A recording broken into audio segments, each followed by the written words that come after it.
বন্ধুদের সাথে আড্ডা দেওয়ার মাঝখানে একটা মেয়ে হঠাৎ করে এসে রবিকে চর বসিয়ে দিল। রবি সহ সবাই বেশ অবাক হলো। মেয়েটা রবিকে বলল, আর কখনো যদি শুনি পথে কাউকে বিরক্ত করছেন তাহলে আপনার খবর আছে। এই বলে মেয়েটি চলে যেতে লাগলো। রবি কিছু বলছে না, শুধু তাকিয়ে আছে মেয়েটার দিকে। এই প্রথম রবি মেয়েটিকে দেখছে। বেশ সুন্দর মেয়েটি। পাশে থাকা রাশেদ মেয়েটিকে কিছু বলতে যাবে, তার আগেই রবি তাকে থামিয়ে দিল। বেশ মুগ্ধ নয়নে রবি মেয়েটির দিকে তাকিয়ে আছে। রবির মুগ্ধতা কেটে গেলে রাশেদকে বলে, কিরে, মেয়েটিকে? তা তো জানি না, তবে মনে হয় সামিয়ার ফ্রেন্ড। সামিয়ার সাথে এর আগেও একবার দেখছিলাম। সামিয়া? কোন সামিয়া? ফার্স্ট ইয়ারের সামিয়া, ওই যে সুন্দর করে লম্বা করে। ও হ্যাঁ, চিনতে পারছি। এখন যে মেয়েটি আমাকে চর মেরে গেল তার খোঁজ লাগা। কি নাম, কোথায় থাকে, পরিবারের কে কে আছে, তারা কি করে সব। এক্ষুনি খোঁজ লাগাচ্ছি, তুই বস, আমি 10 মিনিটের মধ্যে আসছি খবর নিয়ে। আর হ্যাঁ, আজ থেকে মেয়েটিকে চোখে চোখে রাখবি, কেউ ডিস্টার্ব করলে ছাড়বি না। ঠিক আছিস তো, নাকি এক চরে জ্বর চলে আসলো? জ্বর আসেনি রে পাগলা, হৃদয় নড়ে উঠেছে, প্রেমের বীজ গজানো শুরু হয়েছে। বারে এক চরে এত কিছু হয়ে গেল? তুই কখনো প্রেমে পড়িসনি, এসব তুই বুঝবি না।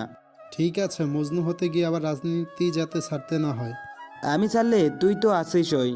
তুই না থাকলে এখানে থাকা পোলাপাইন একটাও থাকবে না। সেসব পরে দেখা যাবে, আগে খোঁজ নে মেয়েটার ব্যাপারে। ওকে। রাশেদ হাঁটতে হাঁটতে কাকে যেন ফোন দিল। রবি বসে বসে মেয়েটির কথা ভাবছে। এত সুন্দর কেন মেয়েটা? এদিকে মেয়েটি ক্লাসে চলে গেল। ক্লাসে বসে ক্লাস করা শুরু করলো।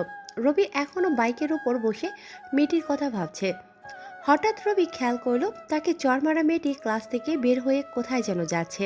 রবি পাশে থাকা এক ছোট্ট ভাইকে বলল মেয়েটিকে ডেকে আনতে। সে গিয়ে মেয়েটিকে ডাক দিল। মেয়েটি এসে আবার রবিকে বকা দেওয়া শুরু করলো। কি সমস্যা আপনার? সেদিন সামিয়াকে বিরক্ত করছেন, আজ আবার আমাকে ডাকছেন, কি সমস্যা আপনার? মেয়েটির কথা শুনে রবি যেন আকাশ থেকে পড়ল। আজ পর্যন্ত এত মেয়ে তাকে প্রপোজ করেছে, সবগুলোকে সে ইগনোর করেছে। আর এই মেয়ে বলে রবি নাকি সামিয়াকে ডিস্টার্ব করছে। রবি অবাক হয়ে মেয়েটির দিকে তাকিয়ে আছে। কি হলো, কথা বলছেন না কেন? এখন দেখিয়ে দিলাম, তাই লজ্জা লাগছে না? সামিয়াকে বিরক্ত করার সময় লজ্জা করেনি? এবার রবি মুখ খুলল। তোমার নাম কি? আমার নাম জেনে আপনার কোনো কাজ নেই, শুধু জেনে রাখুন সামিয়ার আশেপাশে যাতে আপনাকে আর না দেখি। তোমার কোথাও ভুল হচ্ছে মনে হয়। আমার একদম ভুল হচ্ছে না, আমি ভালো করেই জানি আপনি ছিলেন। আচ্ছা মানছি আমি ছিলাম, তোমার নাম কি? রাশেদ হঠাৎ পেছন থেকে বলল, ওর নাম রাতিকা, বাবা রাজনীতি করে, বর্তমান চকরিয়া উপজেলার মেয়র। এর পাশাপাশি 2 নাম্বারিও করে ওর বাবা। মা নেই, চক্রান্ত করে তার মাকে মেরে ফেলা হয়েছে। আর রাধিকা 2 বছর আমেরিকায় ছিল, গত 2 মাস হলো দেশে আসছে। 3 দিন পর ওর বাবার জন্মদিন, তাই সে দেশে আসছে আর এখানেই ভর্তি হয়ে গেছে। রাশিদের কথা শুনে রাধিকার চোখ জোড়া কপালে উঠে গেল। এত অল্প সময়ে এত খোঁজ কিভাবে নিল? রবি রাধিকাকে বলল, কি রাধিকা, নাম বলতে এত সমস্যা কেন? না মানে, মাত্র 50 মিনিটও হয়নি, তার মধ্যে আমার ব্যাপারে এত কিছু জেনে গেলেন? আমি মানুষটা এমনই, আমার কাজগুলো সময়ের থেকে দ্রুত চলে। রবি রাধিকার সাথে কথা বলছিল, সেখানে সামিয়া এলো। রাধিকাকে বলল, কিরে, তুই এখানে কি করিস? তুই বলেছিলি না তোকে ডিস্টার্ব করছে, তাই 1 ঘন্টাও হয়নি চর মারলাম। এখন আবার আমাকে ডেকে আনছে, সাহস অনেক বেশি। তাই আমিও দেখতে এলাম কি বলে। রাধিকার কথা শুনে সামিয়া অবাক হয়ে গেল। রাধিকাকে বলল, এটা তুই কি করলি? আমি রবি ভাইয়ের কথা বলিনি। হ্যাঁ, তুই নাম বলিসনি তো কি হয়েছে? বললি তো, কালো শার্ট কালো প্যান্ট। হ্যাঁ বলেছি, কিন্তু তুই তাকে দেখিসনি ভালো করে।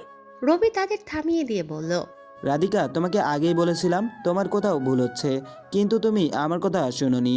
সামিয়াকে যে ডিস্টার্ব করেছে সে আমি নয়, অন্য কেউ। তবে সে হয়তো কালো শার্ট কালো প্যান্ট পরে আসছে, তার মানে এই নয় যে সেটা আমি। রাধিকা সামিয়ার দিকে তাকিয়ে আছে। রবি যা বলল তা সত্যি নাকি জানতে চাচ্ছে। হ্যাঁ, রবি ভাইয়ের ঠিক বলেছে। আমি তো রবি ভাইয়ের কথা তোকে বলিনি, আমি তো আরেকজনের কথা বলেছি। রাধিকা এই কথা শুনে বেশ লজ্জায় পড়ে গেল। কি বলবে ভেবে পাচ্ছে না। রবির দিকে তাকাতো বেশ দ্বিধাবোধ করছে। রাধিকা রবির দিকে অপরাধী চোখে তাকিয়ে কিছু না বলে চলে গেল। সামিয়া রবিকে রাধিকার হয়ে সরি বলল, কিন্তু রবি এসব একদম কালে নেয়নি। রাধিকা বাসায় চলে গেল।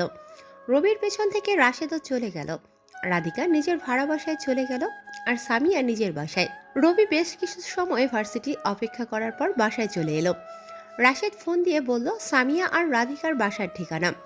ভার্সিটি থেকে রাধিকা যাওয়ার সময় রাশেদ তাদের পিছু নিয়েছিল। রবি বসে বসে রাধিকার কথা ভাবছে। এইদিকে রাধিকা সামিয়াকে ফোন দিল। হ্যাঁ রাধিকা বল। তোর কারণে যত ঝামেলা হয়েছে, কি করব এখন বল? ওই ছেলে যে দুর্দান্ত, না জানি এতক্ষণে আমার বাসার ঠিকানা জোগাড় করে ফেলেছে। কে বলেছিল তোকে গিয়ে চর মারতে? আমি শুধু বলেছিলাম একটা ছেলে আমাকে ডিস্টার্ব করছে কয়দিন ধরে, আর সে কালো শার্ট আর কালো প্যান্ট পরেছে। তার মানে তুই এমন পোশাক পরা যাকে পাবি তাকে মারবি? আমি জানি না কি এমন ড্রেস আপে আরো একজন আছে। জানি তুই কাকে চর মেরেছিস? রকি নাকি কি নাম মনে হয়। শুধু রবি, ও হচ্ছে ভিপি। কি? ভিপি? আমি কি করলাম এটা? এখন কি হবে? কি আর হবে, গিয়ে সরি বলবি। যদি ক্ষমা করে দেয় তাহলে ঠিক আছে, আর যদি ক্ষমা না করে তাহলে ভার্সিটি থেকে ট্রান্সফার হয়ে যাবি। কোন কারণে যে বাবার ক্ষমতা দেখাতে গেলাম, না জানি এখন কি হয়। আরে এত চিন্তা করিস না, একটু ইনোসেন্ট হয়ে রবি ভাইয়াকে সরি বলবি, তাহলে আশা করি রবি ভাইয়া আর তোকে কিছু করবে না। জানি না, আমার খুব ভয় হচ্ছে। এত ভয় পেতে হবে না, রবি ভাইয়া এমনিতে অনেক ভালো মানুষ। কাল তুইও আমার সাথে যাবি, সরি বলবো। আচ্ছা যাব, তুই এইসব নিয়ে চিন্তা করিস না। তাও কেমন যেন লাগছে। আরে এত চিন্তা করিস না, দেখিস রবি ভাইয়া তোকে ক্ষমা করে দিবে। রাধিকাকে অনেক বোঝানোর পর শান্ত হয়ে ফোন কাটলো, কিন্তু মনে মনে চিন্তা রয়ে গেল কখন সকাল হবে, রবির কাছে যাবে আর সরি বলবে। এসব ভাবতে ভাবতে অর্ধ রজনী পার হয়ে গেল। এইদিকে রবি ও রাধিকার কথা ভাবছে। রাত 12:20 হতে রবির ফোনে বেজে উঠল। রাশেদ ফোন দিচ্ছে। রবি ফোন ধরে কানে দিল। হ্যাঁ রাশেদ বল। সামিয়াকে যে ডিস্টার্ব করছে তার খবর পাইছি। ও ভালো, তা কে সেই মহান মানুষ? একটু বল, আমিও শুনি। নিলয় সামিয়াকে ডিস্টার্ব করছে। যাক, ভালোই হলো, কাল দেখা করছি তাহলে ওর সাথে। রাশেদ ফোন কেটে দিল আর নিলয়কে ফোন দিয়ে রবি দেখা করবে বলল। তারপর রাশেদ ফোন কেটে দিল। এইদিকে রাধিকার কথা ভাবতে ভাবতে রবি ঘুমের দেশে পাড়ি দিল। সকালে ঘুম থেকে উঠে সোজা ভার্সিটিতে চলে গেল। নিলয় আগে থেকে বসে রবির জন্য অপেক্ষা করছে। রবি যেমন শান্ত তেমন রাগী, সেটা সবাই জানে। নিলয় ভয়ে ভয়ে অপেক্ষা করছে। রবি যেতে নিলয় দাঁড়িয়ে গেল, সাথে তার বন্ধুও আছে। রবি গিয়ে দাঁড়াতে নিলয় রবির সামনে এলো। আসসালামু আলাইকুম ভাই। ওয়ালাইকুম আসসালাম। কি নিলয়, আজকাল নাকি মেয়েদের ডিস্টার্ব করছো? না ভাই, আমি তো শুধু সামিয়ার সাথে একটু আগ বাড়িয়ে কথা বলতাম। ও হ্যাঁ, একবারই কথা বলতে, আর সে বলেছে বিরক্ত করতে। সামিয়া মিথ্যা বলছে, তাই না? হতে পারে ভাই, আমি তো শুধু একটু কথা বলতে চাইতাম, আর কিছু না। ওই যে সামিয়া আর রাধিকা এইদিকে আসছে, ওদের সরি বলবে আর এখান থেকে চলে যাবে। ওকে ভাই। আর শোনো, জি ভাই বলেন। ওদের আর ডিস্টার্ব করবে না, যদি ডিস্টার্ব করো তো। না ভাই, ভুলেও সামনে যাব না, আপনি বলছেন না। এটাই ভালো। সামিয়া আর রাধিকা রবির সামনে এলো। পাশ থেকে নিলয় সামিয়াকে সরি বলল আর রাধিকা রবিকে সরি বলল। রবি কিছু না বলে অন্যদিকে হাঁটতে শুরু করলো। আসলে একটা প্ল্যান ছিল, ছোট্ট ভাই আছে রবির, পেছনে তাদের সামনে রাধিকার সাথে কথা বলতে একটু বাঁধবে, তাই প্ল্যান করে রাধিকাকে সবার থেকে একটু দূরে নিয়ে এলো। রবির পেছন পেছন রাধিকাও আসলো। রবি কিছুটা গিয়ে থেমে গেল। রাধিকা রবির সামনে দাঁড়ালো। আসলে কাল রাত থেকে আমার ভালো করে ঘুমটাও হয়নি। আপনার সাথে কি একটা অন্যায় করে ফেলেছি আমি। রাধিকা কথাগুলো কিছুটা ভয় নিয়ে বলছিল। এবার রবি মুখ খুলল। দেখো, প্রথমত তুমি জেনে এমনটা করনি, আর এটা একটা সাহসিকতার কাজ। সেটা হয়তো তুমি ভুল মানুষের সাথে দেখিয়েছো, তবে সেদিক থেকে ভালোই হলো। কি ভালো হলো? দেখো রাধিকা, আমি ঘুরিয়ে কথা বলতে লাইক করি না, যা বলি সোজাসাপটা বলি। এই প্রথম শুনলাম কোনো রাজনীতিবিদ সোজা কথা বলে। দেখো, আমি পার্সোনাল লাইফ আর প্রফেশনাল লাইফ আলাদা করে দেখতে পারি, সেই হিসাবে এখন পার্সোনাল লাইফ থেকে কথাগুলো বলতে চাই। ঠিক আছে, বলুন। দেখো, তুমি বিশ্বাস নাও করতে পারো, কাল তুমি যখন হঠাৎ এসে আমাকে চড় মারলে আমার ভীষণ রাগ হয়েছিল, কিন্তু যখন তোমার মুখটা দেখলাম সব রাগ যেন নিমিষেই হারিয়ে গেল। এক কথায় প্রথম দেখায় আমি তোমাকে ভালোবেসে ফেলেছি। তুমি বলতে পারো প্রথম দেখায় ভালোবাসা যায় নাকি, কিন্তু আমি কেন জানি না প্রথম দেখাতে তোমাকে ভালোবেসে ফেলেছি। এখন তুমি কি আমাকে ভালোবাসবে? আমি আপনার কথায় কিছু বুঝতে পারছি না।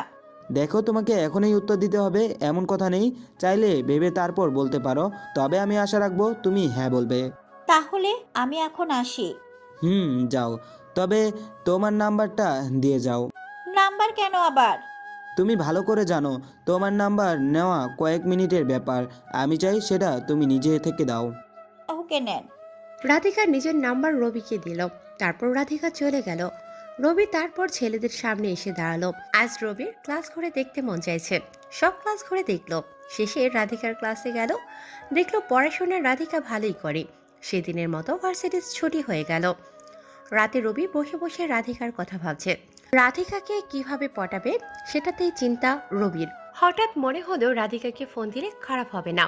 যে ভাবা সেই কাজ। ফোন দিল কিন্তু ধরলো না। দ্বিতীয়বার ফোন দিতে ধরলো। কি ব্যাপার, এত ফোন দিচ্ছেন? ফোন ধরছি না, সেটার কারণ তো বুঝতে হবে। রাধিকা, আমি রবি বলছি। আপনি? সরি, আসলে আমি চিনতে পারিনি। সমস্যা নেই, কি করছিলে? বসে আছি, আপনি? তোমার কথা ভাবছিলাম। আচ্ছা, এত রাতে ফোন দিয়ে ডিস্টার্ব করলাম না তো?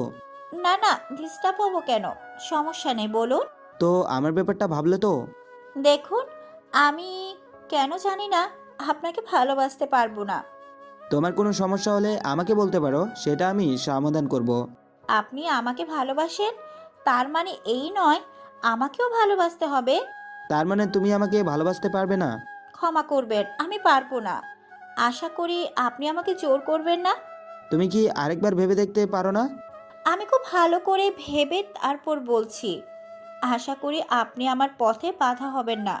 রবি উপরের দিকে তাকিয়ে এক দীর্ঘশ্বাস নিল আর বলল, ঠিক আছে, আমি তোমার পথের বাধা হব না।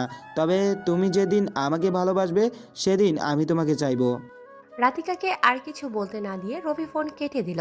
রাধিকার এমন আচরণে রবি কষ্ট পেল। পরদিন ভার্সিটিতে গিয়ে বাইকের ওপর শান্তভাবে বসে আছে। রবি একটু বেশি শান্ত হয়ে আছে দেখে একদম মনে হচ্ছে না সে ভার্সিটির ভিপি। রাশিদ এই মন খারাপের কারণ জানতে চাইল। তারপর রবি রাধিকার সাথে রাতে কথা হওয়ার সব বলল। আরে ইয়ার, তুই যদি এটা নিয়ে মন খারাপ করিস তাহলে কি হয় বল? তার থেকে ভালো আমরা প্ল্যান করি কিভাবে তুই রাধিকাকে প্রেমে ফেলবি। কথাটা তুই ভুল বলিসনি, কিন্তু কিভাবে রাধিকাকে প্রেমে ফেলা যায় বলতো? আগে আমাদের জানতে হবে রাধিকা কখন কোথায় যায়। তারপর জানতে হবে তার কি কি পছন্দ, খাওয়া দাওয়া কিংবা পোষা প্রাণী থেকে ব্রান্দায় আসা পর্যন্ত। কালকে ওর বাবার জন্মদিন, চাইলে আমরা তাকে সারপ্রাইজ দিতে পারি। না, চক্রিয়াতে ওর বাবা থাকে, সেখানে যাওয়া যাবে না। আর গেলে রাধিকা খারাপ কিছু ভাবতে পারে। এই সময় আমাদের এমন কিছু করতে হবে যাতে রাধিকার মনে হয় আমরা খুব ভালোভাবে চলি, মানে এক কথায় তার সামনে খুব ভালো হতে হবে। তাহলে সবাইকে বলে দিও যাতে রাধিকাকে দেখলেই সালাম করে। তাই কর। রাধিকার জন্য আমি সিনেমার স্টাইলে অন্য কিছু করব। কি করবি? প্রতি রাতে তাকে বিরক্ত করব। যদিও সে আমার করা কাজে বিরক্ত হবে না, তবে আমার করা কাজকে সে ভীষণভাবে ভালোবাসবে, তবে আমাকে না দেখে। কিভাবে সেটা? সেটা নির্ভর করবে রাধিকা কি পছন্দ অপছন্দ আর রাতে সে কি করে তার উপর। তাহলে এক্ষুনি খোঁজ লাগাই তার কি পছন্দ অপছন্দ আছে জানতে। দেরি নয় তবে। রাশিদের সাথে কথা শেষ করে বাইক নিয়ে রবি অন্যদিকে চলে গেল। কাল রাধিকার বাবার জন্মদিন। রবি জানে সামিয়া সেখানে যাবে। আর যদি সেখানে সামিয়াকে কাজে লাগানো যায় তবে খারাপ নয়। একটু পর রবি বাইক নিয়ে ফিরে আসলো। রাশিদ বলল, হঠাৎ কই গেলি, আবার ফিরেও কেন এলি? একটা কাজ আছে। আচ্ছা, কাল রাধিকার বাবার জন্মদিনে কি সামিয়া যাবে? সেটা তো জানি না। সামিয়া যাবে নাকি খোঁজ নে, আর না গেলেও যেতে বল। আর সাথে বলবি সামিয়াকে রাধিকার পরিবার সম্বন্ধে যত তথ্য পায় জোগাড় করতে। ওকে, বলে দেব। সামিয়াকে ফোন দিয়ে এসব বলবি। তারপর রবি চলে গেল।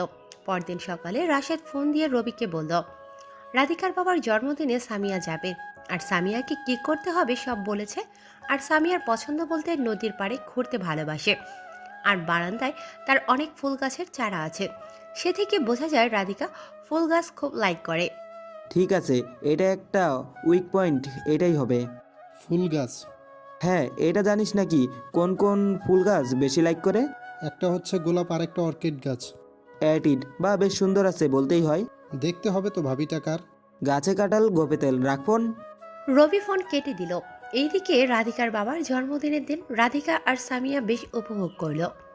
সামিয়া সবার আড়ালে নিজের কাজও করলো আর প্রতিটি আপডেট রাশেদকে সাথে সাথে দিল।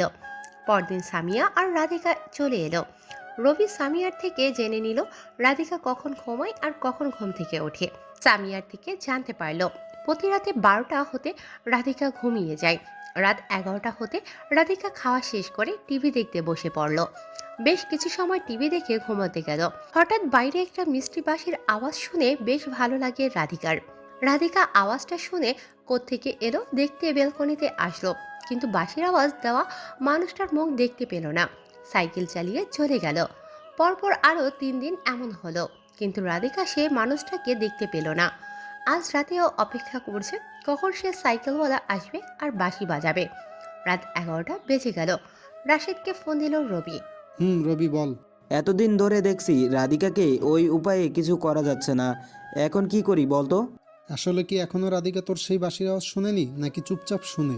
সেটা তো জানি না। তাহলে আজ একটা কাজ কর, প্রতিদিন তো 12টায় যাস, আজ আরও 10 মিনিট পরে যাবি। যদি ততক্ষণে ঘুমিয়ে যায়? যদি ততক্ষণে ঘুমিয়ে যায় তাহলে মনে করবি তোর বাঁশির আওয়াজ তার কানে পৌঁছালো, মনে যাচ্ছে না। আর যদি তোর বাঁশির আওয়াজ শুনে বাইরে আসে তাহলে মনে করবি সে লাইনে চলে আসছে। ওকে, দেখি তোর এই টেকনিক কতটা কাজে দেয়। তা তো জানি না, তবে আমার মনে হয় কাজ দেবেই। ওকে, রাখছি তবে। রবি ফোন কেটে দিল। প্রতিদিনের মতো সাইকেল নিয়ে বের হলো। রাধিকার বাসার চারিপাশে ঘুরে দেখলো, তবে এখনো বাঁশির বাজায়নি। 12টা 10 হতেই রবি প্রতিদিনের মতো বাঁশি বাজিয়ে চলে গেল। পেছনে ঠিক রাশেদ ছিল। কতটা কাজ হয় দেখার জন্য রাশেদকে নিয়ে এসেছে। রবির বাঁশির আওয়াজ শুনে রাধিকা দৌড়ে বের হলো। এতক্ষণ তো সে চিন্তায় ছিল বাঁশিওয়ালা কখন আসবে, দেরি হয়ে যাচ্ছে, তাও আসে না। এক প্রকার ভয় ছিল। রবির বাঁশির আওয়াজ শুনে রাধিকা এক হাসি দিল। রাশেদ নিচ থেকে যাওয়ার সময় রাধিকা দেখে ফেলল। উপর থেকে রাধিকা রাশেদকে ডাক দিল। রাশেদ ভাই, এত রাতে আপনি কই যান? রাশেদ নিচ থেকে বড় করে বলল, কোথাও না, এমনি হাঁটতে বের হয়েছি। একটু আগে যে একটা সাইকেল নিয়ে একটা ছেলে গেল, তাকে কি দেখেছেন? দেখছি, কিন্তু চেহারা দেখিনি, ক্যাপ পরা ছিল তো তাই। কেন, কোনো সমস্যা? না, আসলে ছেলে খুব সুন্দর বাঁশি বাজায়। আচ্ছা, আমি আসি, কোনো সমস্যা হলে জানাবে। ঠিক আছে। রাশেদ তো মনে মনে সেই খুশি, তার টেকনিক কাজ দিয়েছে। রাশেদ সেখান থেকে চলে এলো। পাশের চেয়ারে দোকানে রবির রাশেদের জন্য অপেক্ষা করছে। কতটা কাজ হলো রাশেদের থেকে জানতে বলে। একটু পর রাশেদ এলো আর রাধিকার সাথে হওয়া সব কথা বলল। রবি তো সেই খুশি, কিন্তু রাধিকাকে কখনো বুঝতে দেওয়া যাবে না ওটা রবি ছিল। রাতে এসে রবি ঘুমিয়ে গেল। সকালে ভার্সিটি গেল। রাধিকা আর সামিয়া একসাথে ক্লাসের দিকে যাচ্ছে। রাশেদ রবির কথায় সামিয়াকে ডাক দিল। সামিয়ার সাথে রাধিকাও এলো। রাশেদ সামিয়াকে একটু সবার থেকে আলাদা জায়গায় নিয়ে গেল। সামিয়ার হাতে একটু হলুদ খাম দিয়ে বলল সেই খামটা সামিয়ার কাজের জন্য।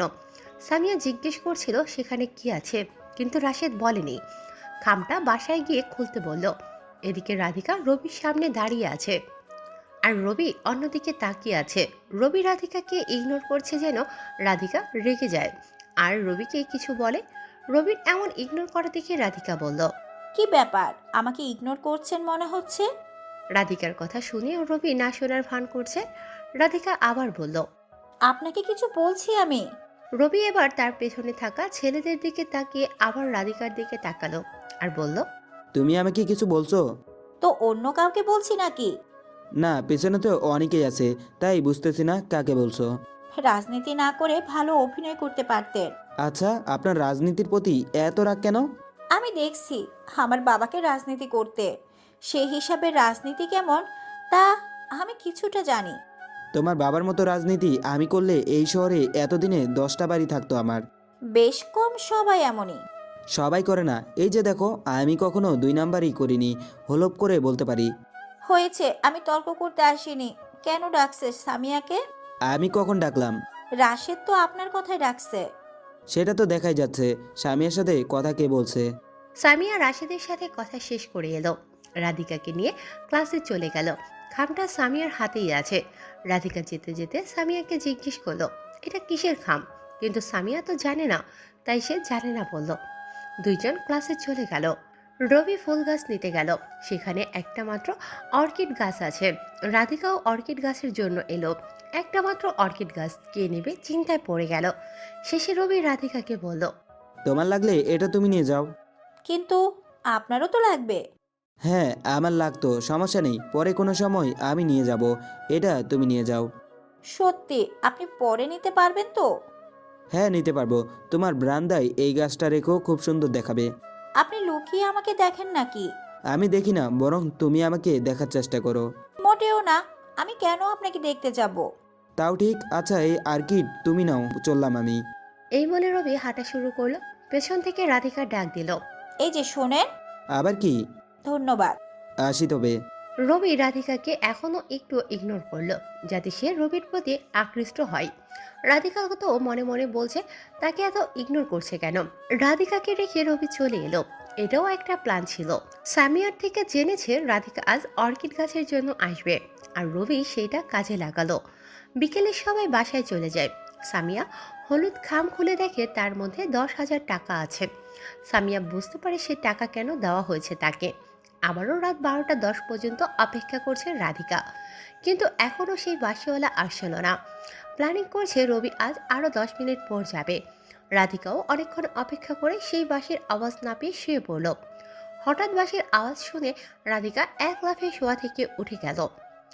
বারান্দায় এসে দেখে বাঁশিওয়ালা বাঁশি বাজাতে বাজাতে চলে যাচ্ছে। রাধিকা প্ল্যানিং করল, আজ তো দেখলাম না, কাল ঠিকই দেখব। প্রয়োজনে রাস্তায় গিয়ে দাঁড়িয়ে থাকবো। পরের দিন তাই করলো। রাধিকা আগে থেকে রাস্তায় গিয়ে দাঁড়িয়ে থাকলো। রবি বাঁশি বাজিয়ে যেতেই রাধিকা সামনে চলে এলো। রাস্তায় রাধিকাকে পথ আটকাতে দেখে রবি সাইকেল নিয়ে উল্টো পথে যেতে শুরু করে। রাধিকার হাতে ধরা না দিয়ে রবি একসময় চলে গেল। রাধিকা পথ চেয়ে থাকলো। কিছু সময় পর রাধিকা বাসায় ঢুকে গেল। এইদিকে রবি সাইকেল নিয়ে বাসায় চলে এলো। রাতে রাশেদকে ফোন দিয়ে রাধিকার সাথে ঘটে যাওয়া সব কথা বলল। রাশেদ শুনে তো সেই হাসি। রবি ফোন কেটে দিয়ে ঘুমিয়ে গেল। সকালে ভার্সিটিতে গিয়ে দেখলো সবাই যার যার মতো ক্লাসে যাচ্ছে আসে। রবি সবাইকে নিয়ে বসে আছে। হঠাৎ সামিয়া এসে রাশেদের সাথে কথা বলতে চাইলো। রাশেদ সামিয়াকে নিয়ে একটু আলাদা হয়ে দাঁড়ালো। এসবের কি দরকার ছিল? খাম দেওয়াটা নাকি? হ্যাঁ, টাকা না দিলেও হতো। এসব তো রবি দিছে, আমার কি করার এখানে?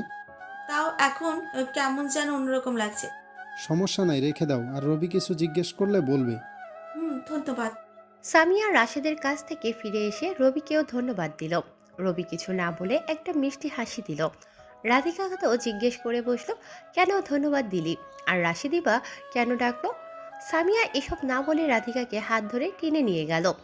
এইদিকে রাধিকা ক্লাসে বসে থাকলেও তার মনোযোগ নেই। চিন্তা করছে সেই বাঁশিওয়ালার কথা। কত সুন্দর করে বাঁশি বাজায়, কিন্তু মানুষটা কেমন তা তো জানে না। শত চিন্তা মাথায় নিয়ে কোনো রকম একটা ক্লাস শেষ করে। আর কোনো ক্লাস না করে রাধিকা সামিয়াকে নিয়ে বের হয়ে যায়। দুজন পাশে থাকা ফুচকার দোকানে একটা বসার জায়গা বসে পড়ে। ফুচকা খেতে খেতে রাধিকা প্রতিদিন বাঁশির আওয়াজ শোনার কথা সামিয়াকে বলে। সামিয়া একটু চিন্তা করে, হঠাৎ মুচকি হাসতে শুরু করে। কারণ সামিয়া বুঝতে পেরে যায় রাধিকাকে পটাতে চাওয়া সেই প্রেমিকটা কে। সামিয়ার হাসি দেখে রাধিকা বলে, কি হলো? এত মিটমিট হাসার কি আছে বুঝলাম না। কোথায় লোকটাকে দেখতে একটা কিছুটা করবি, তা না করে উল্টা হাসতেছিস। আচ্ছা বল, তাকে কেমন লাগে? কখনো তো দেখিনি, তবে বলতে পারিস তার বাঁশির আওয়াজ যে কারো মন কেড়ে নিতে পারে। তুইও প্রেমে পড়েছিস নাকি? হুম, বলতে পারিস। যদি দেখিস সে তোর পরিচিত কেউ, তখন কি করবি? প্রেম করব যদি সে রাজনীতি না করে। তাদের কথাগুলি রবি শুনছিল, কারণ সামিয়া আর রাধিকা বসার পেছনে রবি তার ছেলেদের নিয়ে বসেছিল। রাধিকার কথা শুনে রবির রাগ উঠে গেল। পেছন থেকে উঠে রাধিকার সামনে এসে রাগী গলায় বলল, এই মেয়ে, কি সমস্যা তোমার? আমি কি করলাম আপনাকে? রাজনীতিকে তুমি কি মনে করো? তোমার বাবার মতো 2 নাম্বার? যেখানে যাই সেখানেই রাজনীতি করলে হবে না। তোমার কারণে ঠিকমতো ঘুমাতেও পারি না আমি। কেন? আমি কি করলাম? তুমি আর কখনো রাজনীতি নিয়ে কথা বলবে না। কি আইডিয়া আছে তোমার রাজনীতি নিয়ে? যত খারাপ কিছু শেখার আছে সব তোমার বাবা থেকে শিখছো। হ্যাঁ, আমি নিজে যা দেখেছি তা শিখবো না তো কি শিখবো? কত বছর দেখছো তুমি তোমার বাবার রাজনীতি? ছোট থেকে তা দেখে আসছি। আজ থেকে 7 দিন তুমি আমার সাথে থাকবে, প্রতিদিন ভার্সিটিতে আসবে। এই 7 দিনে একটা ক্লাসও করতে পারবে না। রাজনীতি আমি কিভাবে করি সেটা তোমাকে দেখাবো। আর রাজনীতি নিয়ে তোমার যে ভুল ধারণা আছে সব ভেঙে দেব। পারবো না আমি। তোমার বাবার মতো খারাপ রাজনীতি চাইলে আমিও করতে পারি। এমন কিছু করো না যাতে তোমাকে তুলে আনতে হয়। এই তো আপনার আসল চেহারা বের হয়ে এলো। এটা যদি আমার আসল চেহারা মনে করো, তাহলে কেন আমার প্রেমে পড়েছো? কেন কাল রাতে আমার সাইকেল দাঁড় করিয়েছিলে? কেন বাঁশির আওয়াজ শুনতে কান পেতে বসে থাকতে? কেন করতে এসব? তার মানে সে বাসিওয়ালা আপনি? হ্যাঁ, আমি।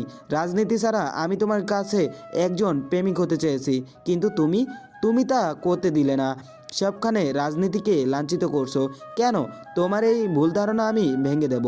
এখন থেকে 24 ঘন্টা তুমি আমার নজরে থাকবে। তোমার চারপাশে আমার ছেলেপেলে থাকবে। এভাবে 7 দিন চলবে।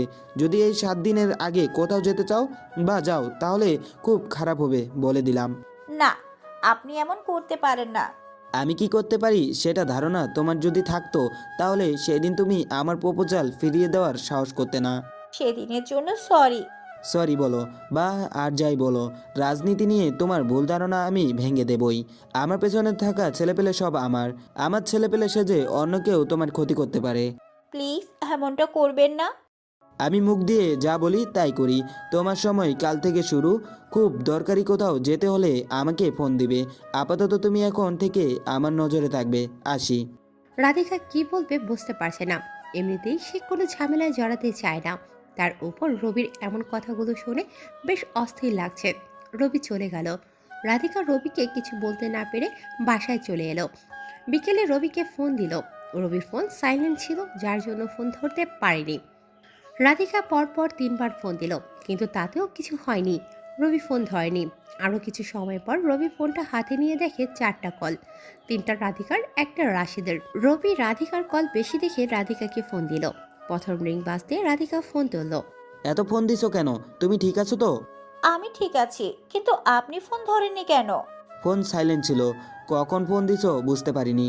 আমি তো ভাবছিলাম আরো বিজি আছে। না, তা নয়, বলো কি বলবে। আপনার ছেলেগুলোকে চলে যেতে বলেন। সে ভার্সিটি থেকে আসার পর থেকে আপনার ছেলে পেলে আমার বাসার নিচে দাঁড়িয়ে আছে। মানুষ কি ভাববে? কে কি ভাবছে তাতে আমার কিছু যায় আসে না। কান খুলে শুনে রাখো। ওরা সারাক্ষণ তোমার চারপাশে থাকবে। কখনো দেখবে তাদের, আবার কখনো আড়ালে থাকবে তারা। এমন করলে আমি এখান থেকে চলে যাব। চাইলেও যেতে পারবে না। প্রথম কারণ, আমি প্রিন্সিপালকে বলে দিছি তোমাকে ট্রান্সফার সার্টিফিকেট চাইলেও না দিতে। দ্বিতীয়ত কারণ, তুমি তোমার বাবার বাসা থেকে পড়াশোনা এমনিতেই করবে না। ঠিক আছে, বলেন কি করলে আপনি এই ছেলেদেরকে এখান থেকে সরিয়ে নেবেন? 2টা সত্য থাকবে। যদি রাখতে পারো তাহলে ছেলেপেলে সরিয়ে নেব, আর যদি না মানতে পারো তাহলে তারা সেখানেই থাকবে। আগে বলেন কি সত্য? সত্যগুলো একদম সিম্পল। প্রথম সত্য, তুমি এই 7 দিন আমি রাজনীতি কিভাবে করি তাতে তোমার বাবার মতো কিছু আছে নাকি, মানে 2 নাম্বারই তা দেখবে। আর দ্বিতীয় সত্য? দ্বিতীয় সত্য, এই 7 দিন তুমি আমার সাথে রাত জেগে কথা বলবে, আমার সাথে ঘুরতে যাবে। প্রথম সত্যে আমি রাজি, কিন্তু দ্বিতীয় সত্যটা মানতে পারবো না। 2টাই মানতে হবে, নয়তো ছেলেরা তোমার বাসার নিচ থেকে যাবে না। রাধিকা একটা বড় গোলক ধাঁধার মধ্যে পড়ে গেল। কি করবে বুঝতে পারছে না। ছেলেগুলোকে সরিয়ে নেওয়ার জন্য হলেও রবির সাথে রাজি হতে হয়। অনেক ভেবে রাধিকা বলল, ঠিক আছে, আমি দুইটা সত্যই মানবো, তবে এই ছেলেগুলোকে এক্ষুনি এখান থেকে সরিয়ে নেন। ওকে, 1 মিনিটের মধ্যে তারা চলে যাবে। কাল সকাল 9টায় ভার্সিটিতে চলে আসবে। রাখছি। রবি ফোন কেটে দিয়ে রাধিকার বাসার সামনে দাঁড়িয়ে থাকা ছেলেগুলোকে ফোন দিল আর সেখান থেকে চলে যেতে বলল। 1 মিনিট না হতেই ছেলেগুলো সেখান থেকে চলে গেল। রাধিকা ছেলেগুলোর চলে যাওয়া দেখে একটা স্বস্তির নিঃশ্বাস ফেলে। রবি এবার রাশেদকে ফোন করে। বেশ কিছু সময় দুজন কথা বলে। প্রিন্সিপাল থেকে জানতে পারে ভার্সিটিতে কোনো রাজনৈতিক নেতা আসবে আর রাশেদের সেসব সামলাতে হবে। রবি তেমন সময় দিতে পারবে না। ফোন কেটে একটা স্বস্তির নিঃশ্বাস ফেলে। তারপর রবি ছাদে যায়, একটা সিগারেট ধরায়। সিগারেটে একটা করে টান দেয় আর শত কিছু ভাবে।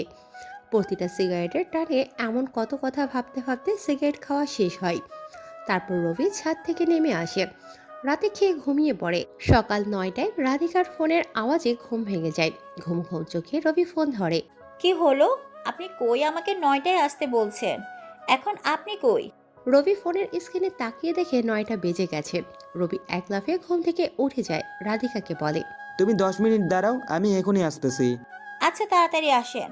রবি ফোন কেটে দিয়ে তাড়াতাড়ি ফ্রেশ হয়ে রেডি হতে যায়। নাস্তা না করেই রবি তাড়াতাড়ি বাইক নিয়ে ভার্সিটিতে চলে যায়। দেখে রাধিকা বসে আছে আর সাথে সামিয়াও। রবি তাড়াতাড়ি তাদের কাছে গিয়ে বলে, সরি আমার মনে ছিল না আজ থেকে তুমি আমার সাথে থাকবে। সামিয়া পাশ থেকে রবিকে আর রাধিকাকে বলল তাদের দুজনকে থাকতে। সামিয়া চলে যেতে চায়। রবি সামিয়াকে নাস্তা করছে নাকি জিজ্ঞেস করে, যদি না করে রবির সাথে গিয়ে করতে বলে, কিন্তু সামিয়া নাস্তা করেছে তাই রবির সাথে যায়নি। সামিয়া একা ভার্সিটির রুমের দিকে চলে যায়। অনেকে এসেছে এই সময়টুকুতে। রবি রাধিকাকে বলে নাস্তা করছে কিনা। রাধিকাও নাস্তা করেছে বলল। রবি বলল, ঠিক আছে চলো তাহলে। কোথায় যাব? আমার সাথেই তো যাবে, ভয় পাচ্ছ নাকি? তা নয়, কিন্তু কই যাব আপনার সাথে? অনেক খিদে লাগছে আমার, চলো আগে গিয়ে কিছু খেয়ে নিই, তারপর আজ সারাদিন বাইক নিয়ে দুইজন ঘুরবো। প্রথমত আমি খেয়েছি, এখন আর খেতে পারবো না। আপনি খেয়ে আসুন। আমি তোমাকে ছাড়া খেতে পারবো না, চলো তো। রাধিকা যেতে না চাইলেও রবি জোর করে রাধিকাকে নিয়ে যায়। রাস্তার অপর পাশে রেস্টুরেন্ট আছে, তাই রবি বাইকটা ভার্সিটিতে রেখে রাধিকাকে নিয়ে রেস্টুরেন্টের পেছনের দিকে একটা টেবিলে গিয়ে বসে। রাধিকাকে অর্ডার করতে বলে, কিন্তু সে তো কিছুই খাবে না। পরে রবি অর্ডার করলো। একটু সময় পর সব রেডি।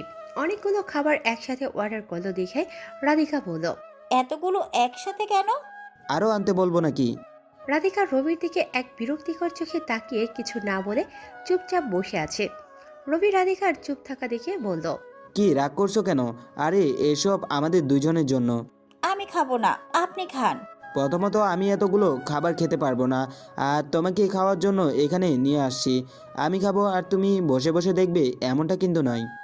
এত বিরক্ত করেন কেন বলুন তো? বললাম তো খাবো না। বললাম তো খেতে। আমি খেয়ে আসছি। এখন অল্প কিছু হলেও খাও তো। এবারও রবির জোড়াজুড়িতে হার মানতে হলো রাধিকাকে। অল্প করে খেলো রাধিকা। রবি বলল, কাল থেকে যাতে আর খেয়ে না আসে। রাধিকা কিছু না বলে চুপচাপ বসে রইল। খাওয়া শেষ করে দুজন আবারও ভার্সিটিতে চলে এলো। রাধিকাকে বাইকের পিছনে উঠতে বললে রাধিকা ইতস্তত বোধ করে। পড়ে উঠে কিন্তু রবিকে একদম স্পর্শ না করে ফাঁকা রেখে বসেছে।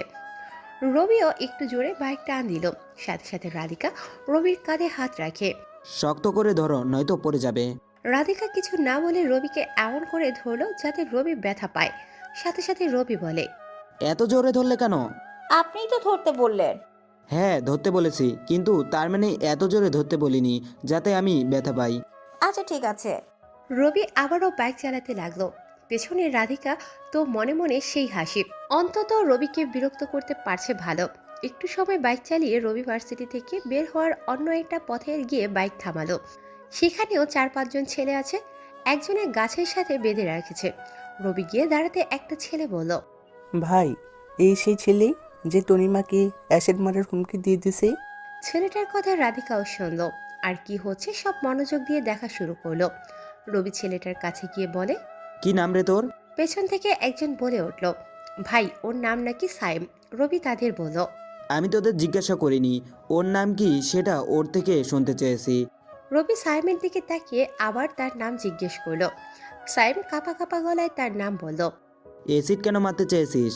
সরি ভাই, ভুল হয়ে গেছে, আর এমন হবে না, মাফ করে দেন। আমি যদি তোকে মাফ করি তাহলে আমার পাপ হবে। বল কেন এসিড মারার হুমকি দিলি? পেছন থেকে আরেকজন বলল, ভাই, শুধু হুমকি নয়, অ্যাসিড মারার জন্য আজকে অ্যাসিড আনছিল। রাস্তায় আমরা তনিমাকে দৌড়াতে দেখে তার কাছে যাই। আমাদের দেখে সাইম পেছনে পালাই। তনিমা আমাদেরকে কথা বলে আর অ্যাসিডের কথা বলে।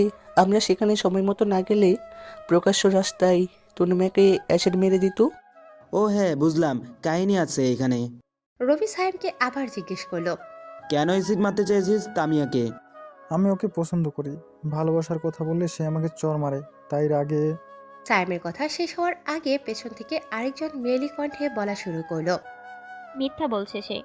রবি পেছনে তাকিয়ে দেখে একটা মেয়ে দাঁড়িয়ে আছে। তার চোখে স্পষ্ট ভয়ের ছাপ দেখা যাচ্ছে। রবি মেয়েটাকে না চিনে তার ছেলেগুলোর দিকে তাকায়। একজন বলে, ভাই, এই হচ্ছে তনিমা। রবি তখন বুঝতে পারে এই তাহলে সেই তামিয়া যাকে সাইম এসিড মারতে চেয়েছিল। রবি তামিয়াকে জিজ্ঞেস করে সত্যিটা আসলে কি। তামিয়া বলা শুরু করে, আমি ভার্সিটিতে যাওয়া আর আসার সময় সাইম আমাকে বিরক্ত করে। আমি ওকে অনেকবার বলেছি আমার বিয়ে ঠিক হয়ে গেছে আরেকজনের সাথে, আর তাকে আমি ভালোবাসি। কিন্তু সায়েম আমার কথা কানে নেয় না। প্রতিদিন আমাকে বিরক্ত করে, এমনকি আমার বাসায় চলে যায়। আমাকে বাসায় গিয়ে হুমকি দিয়ে আসে। বাবা মা তাকে অনেক বোঝায় যে আমার বিয়ে ঠিক হয়ে গেছে, কয়েকদিন পর আমার বিয়ে, কিন্তু তাতেও সায়েম কিছুতে বুঝে না। এর একদিন পর সায়েম আমাকে আবারও বিরক্ত করে। আমি যখন আগের মতো আমার বিয়ে ঠিক হয়ে গেছে বলি, তখন সে আমার হাত ধরে টানাটানি করে। আমি তার কাছ থেকে নিজেকে ছাড়াতে চাইলে সে আরও জোর করে। শেষে নিজেকে রক্ষা করতে তাকে চড় মারি। চড় খেয়ে সে আমাকে বলে কাজটা আমি ভালো করিনি, সে নাকি আমাকে দেখে নেবে। তার কথায় আমি ভয় পেয়ে যাই। পুরো 7 দিন ভার্সিটি আসিনি ওর কারণে। যখন আমার ফ্রেন্ডের কাছ থেকে জানতে পারলাম 2 দিন ধরে সাইম ভার্সিটি আসেনি, তখন ভাবলাম হয়তো আর আমাকে ডিস্টার্ব করবে না। তাই আজ আমি ভার্সিটিতে আসছিলাম, কিন্তু মাঝ পথে দেখি সাইম অ্যাসিড নিয়ে আমার দিকে আসছে। আমি ভয়ে সেখান থেকে পালাতে চেষ্টা করি, কিন্তু সে অনেক দৌড়াতে পারে। আমি নিজেকে কোনোভাবে রক্ষা করতে পারছিলাম না। মনে করছিলাম এই বোধহয় সাইম আমাকে অ্যাসিড মারবে, কিন্তু আল্লাহর কৃপায় আমি সামনে আপনার দলের তুষার ভাইকে দেখতে পাই। আমি জানি তুষার ভাইকে দেখলে সাইম পালাবে। আমাকে দৌড়াতে দেখে তুষার ভাইয়া বাইক নিয়ে আমার কাছে আসে। আমি তুষার ভাইয়ার কাছে গিয়ে অজ্ঞান হয়ে যাই। এইটুকু বলে তামিয়া থেমে যায়। পেছন থেকে তুষার বলা শুরু। ভাই, তারপর আমি পাশের দোকান থেকে পানি নিয়ে সামিয়ার জ্ঞান ফিরাই, আর সে আমাকে বলে সাইম তাকে অ্যাসিড মারতে দৌড়াচ্ছে। আমার সাথে আরও 3 জন ছিল, আমি তাদের বলি সাইমকে ধরে নিতে। তারা গিয়ে সাইমকে ধরে ফেলে অ্যাসিড সহ। তারপর রাশেদ ভাইকে জানাই, আর সে আপনাকে জানাই। এবার তুষারও থেমে গেল। হঠাৎ রাশেদ ফোন করে। রবি ফোনটা কানে নিতে রাশেদ বলা শুরু করে। কই তুই? আসি ভার্সিটিতে। কেন? একটা ভিডিও দিচ্ছি, ওখানে দেখা যাচ্ছে তানিয়াকে প্রকাশ্যে দিবালোকে সাইম অ্যাসিড মারতে দৌড়াচ্ছে, আর ছোট ভাই তুষার তানিয়াকে বাঁচায়। ঠিক আছে, পাঠিয়ে দে, আমি দেখছি। আর সায়েম আমার সামনে আছে, 3 নাম্বার গেটে চলে আয়। তারপর রবি রাশেদকে আসতে বলে ফোন কেটে দেয়। রবির ফোনে ভিডিওটা চলে আসে। রবি ভিডিওটা প্লে করে দেখে তুষার যেমন বলছিল তেমনটা সেখানে দেখাচ্ছে। রবি ভিডিওটা সাইমকে দেখালো। তার চোখ জোড়া কপালে উঠে গেছে। সে কাঁদতে শুরু করে দিল। রবির কাছে বারবার মাপ চাচ্ছে, কিন্তু অপরাধীকে শাস্তি না দিলে তার এত বছরের রাজনীতি সবটা মিথ্যে হয়ে যাবে। রবি এবার রাধিকার দিকে তাকিয়ে রবি খেয়াল করে দেখে রাধিকার চোখের কোণে পানি জমে আছে। রবি উঠে রাধিকার কাছে গিয়ে আস্তে করে রাধিকাকে বলে, এটা রাজনীতি নয়, রাজনীতি মাত্র আমি নামে করি, অন্য 10 জনের মতো রাজনীতি আমি করি না। এই ক্যাম্পাস আমার, সব এখানে থাকে, প্রতিটি মানুষ আমার আপনজন। তবে সাইমের মতো 2-1 জন খারাপও এই ক্যাম্পাসে আছে। দেখো তামিয়ার মুখের দিকে, আর কিছুদিন পর তার বিয়ে, আর এই সময় যদি সে অসুস্থ থাকে বা কেউ তার মুখে অ্যাসিড মারে, তাহলে বিয়েটা কিভাবে হবে? তামিয়া আমার ছোট বোনের মতো। আমি এখানে ভিপি হয়ে নয়, একটা ছোট বোনের কষ্ট সহ্য করতে না পেরে এসেছি। আমি ভিপি হয়ে সাইমের মতো জানোয়ারকে মারতে আসিনি। আমি আমার ছোট বোনকে বাঁচাতে একটা পশুকে মারতে এসেছি। এটা রাজনীতি নয়, ছোট বোনের প্রতি তার ভাইয়ের ভালোবাসা। রাশেদ আর ছেলে পেলে বাইক নিয়ে চলে আসলো। রাশেদ যখন রবির দিকে আসতে চাইবে, তখন রবি বাম হাতের বুড়ো আঙুল বাকি 4 আঙুলে নিচে রাখলো। রাশেদ জানে রবির করা প্রতিটি ইশারার মানে কি হতে পারে। রাশেদ রবির দিকে না এসে সায়েমের দিকে চলে গেল। রবি রাধিকাকে বলল, এখনও তোমার মনে হতে পারে আমি রাজনীতি করি অন্য 10 জনের মতো, কিন্তু সেটা মনে হলে বলবো তখনও তোমার ধারণা ভুল ছিল, আজও তোমার ধারণা ভুল। রাধিকা আর কিছু না বলে রবিকে জড়িয়ে ধরল। রবি খুব ভালো করে জানে রাধিকা ইমোশনাল হয়ে এটা করেছে, ভালোবেসে নয়। রবি রাধিকাকে ছাড়িয়ে সায়েমের কাছে এলো। সব ছেলেপেলেকে লাইন ধরে সামনে দাঁড়াতে বলল। তামিয়া আর রাধিকা রবির পাশে এসে দাঁড়ালো। রবি সব ছেলেদের উদ্দেশ্য করে বলা শুরু করলো, তোমরা সবাই আমার পরিবারের মতো, এই ক্যাম্পাস প্রতিটি মানুষ আমার পরিবার। এখানে থাকা ফুল বিক্রি করা ছেলেটিও আমার পরিবারের একজন, ফুচকা বিক্রি করা মানুষটাও আমার পরিবারের একজন। এক কথায় এই ক্যাম্পাসে 10 টাকা দামের ফুল বিক্রি করা ছেলেটা থেকে প্রিন্সিপাল স্যার পর্যন্ত সবাই আমার পরিবার। আজ তামিয়া যেভাবে আমার দলের উপর বিশ্বাস করে, আমার দলকে নিরাপদ মনে করে, তুষারকে দেখে বেঁচে থাকার একটা মোটিভেশন পেয়েছে, তুষারের উপর যেভাবে নির্ভরে এসেছে, আমি চাই আমার টিমের প্রত্যেক ব্যক্তিকে সবাই সেভাবে বিশ্বাস করুক। আমি চাই প্রতিটি মেয়ে যেন আমার ক্যাম্পাসে নিরাপদ মনে করে। আমি চাই প্রত্যেকটি মেয়ে যেন আমার ক্যাম্পাসকে নিরাপদ মনে করে। আর এই ক্যাম্পাসে থাকা প্রতিটি অসৎ ব্যক্তি ভুল কাজ করার আগে যাতে অন্তত 10 বার ভাবে, আমি সেটাই করব। আজকে সবার সামনে আমি সাইমকে এমন শিক্ষা দিব যাতে আমার ক্যাম্পাসে আর কেউ এমন ভুল না করে। সবাই দাঁড়িয়ে রবির কথা শুনছে। পাশে থাকা প্রতিটি স্টুডেন্ট রবির কথায় মুগ্ধ হয়ে চেয়ে আছে। ইতিমধ্যে রবির কথায় অনেকে সম্মোহিত হয়ে গেছে।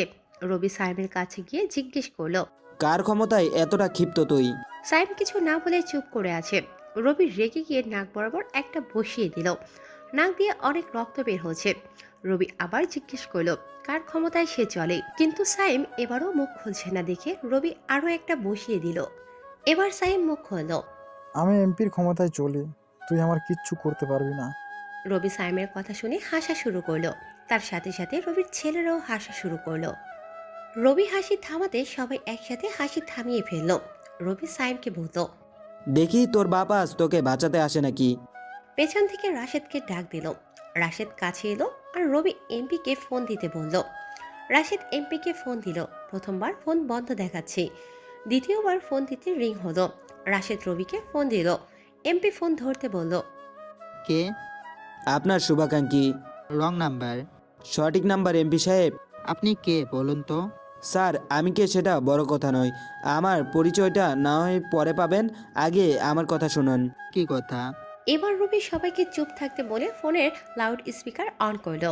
তারপর রবি বলল, স্যার আপনার একটা ছেলে অপরাধ করেছে, একটা মেয়েকে অ্যাসিড মারতে চেয়েছে, এখন বলুন তাকে কি করব। আমার ছেলেরা এসব করতে পারে না। এটাই করেছে সাইম। কোন সায়েম? রবি এবার সাইমের দিকে ইশারা করে বলল। দেখ কার হয়ে কাজ করিস, যে কিনা তোকে চিনেও না। রবি আবার এমপিকে বলল, আপনি চিনেন না তাহলে মেরে ফেলি সাইমকে।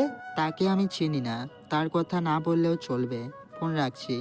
এই বলে এমপি ফোন কেটে দিল। রবি সাইমকে বলল, দেখ কার জন্য কাজ করিস, সে নাকি তোকে চিনেও না। সে যখন আমাকে বাঁচাতে আসেনি, তাকেও আমি বাঁচতে দেব না। তাদের সব প্ল্যান বলে দেব আমি। তুই কি জানিস তা আমি আগে থেকে জানি। না ভাই, জানেন না, অনেক কিছু জানেন না। তুই যা জানিস তার থেকে বেশি জানি। দেখি বল তুই কি জানিস। এই ক্যাম্পাসে এমপি ড্রাগসের বিজনেস করতে চায়। তুই কি মনে করিস আমি এসব জানি না? তাহলে আমি বলি, তুই শোন, তুই তামিয়াকে কখনো ভালোবাসিস নাই। এমপির কথায় তুই তামিয়াকে অ্যাসিড মারতে চেয়েছিস, শেষে ফায়দা হতো এমপির। তার কথায় তুই তামিয়াকে অ্যাসিড মারতি, আর আমার ক্যাম্পাসের সবাই সেটা নিয়ে আন্দোলন শুরু করতো।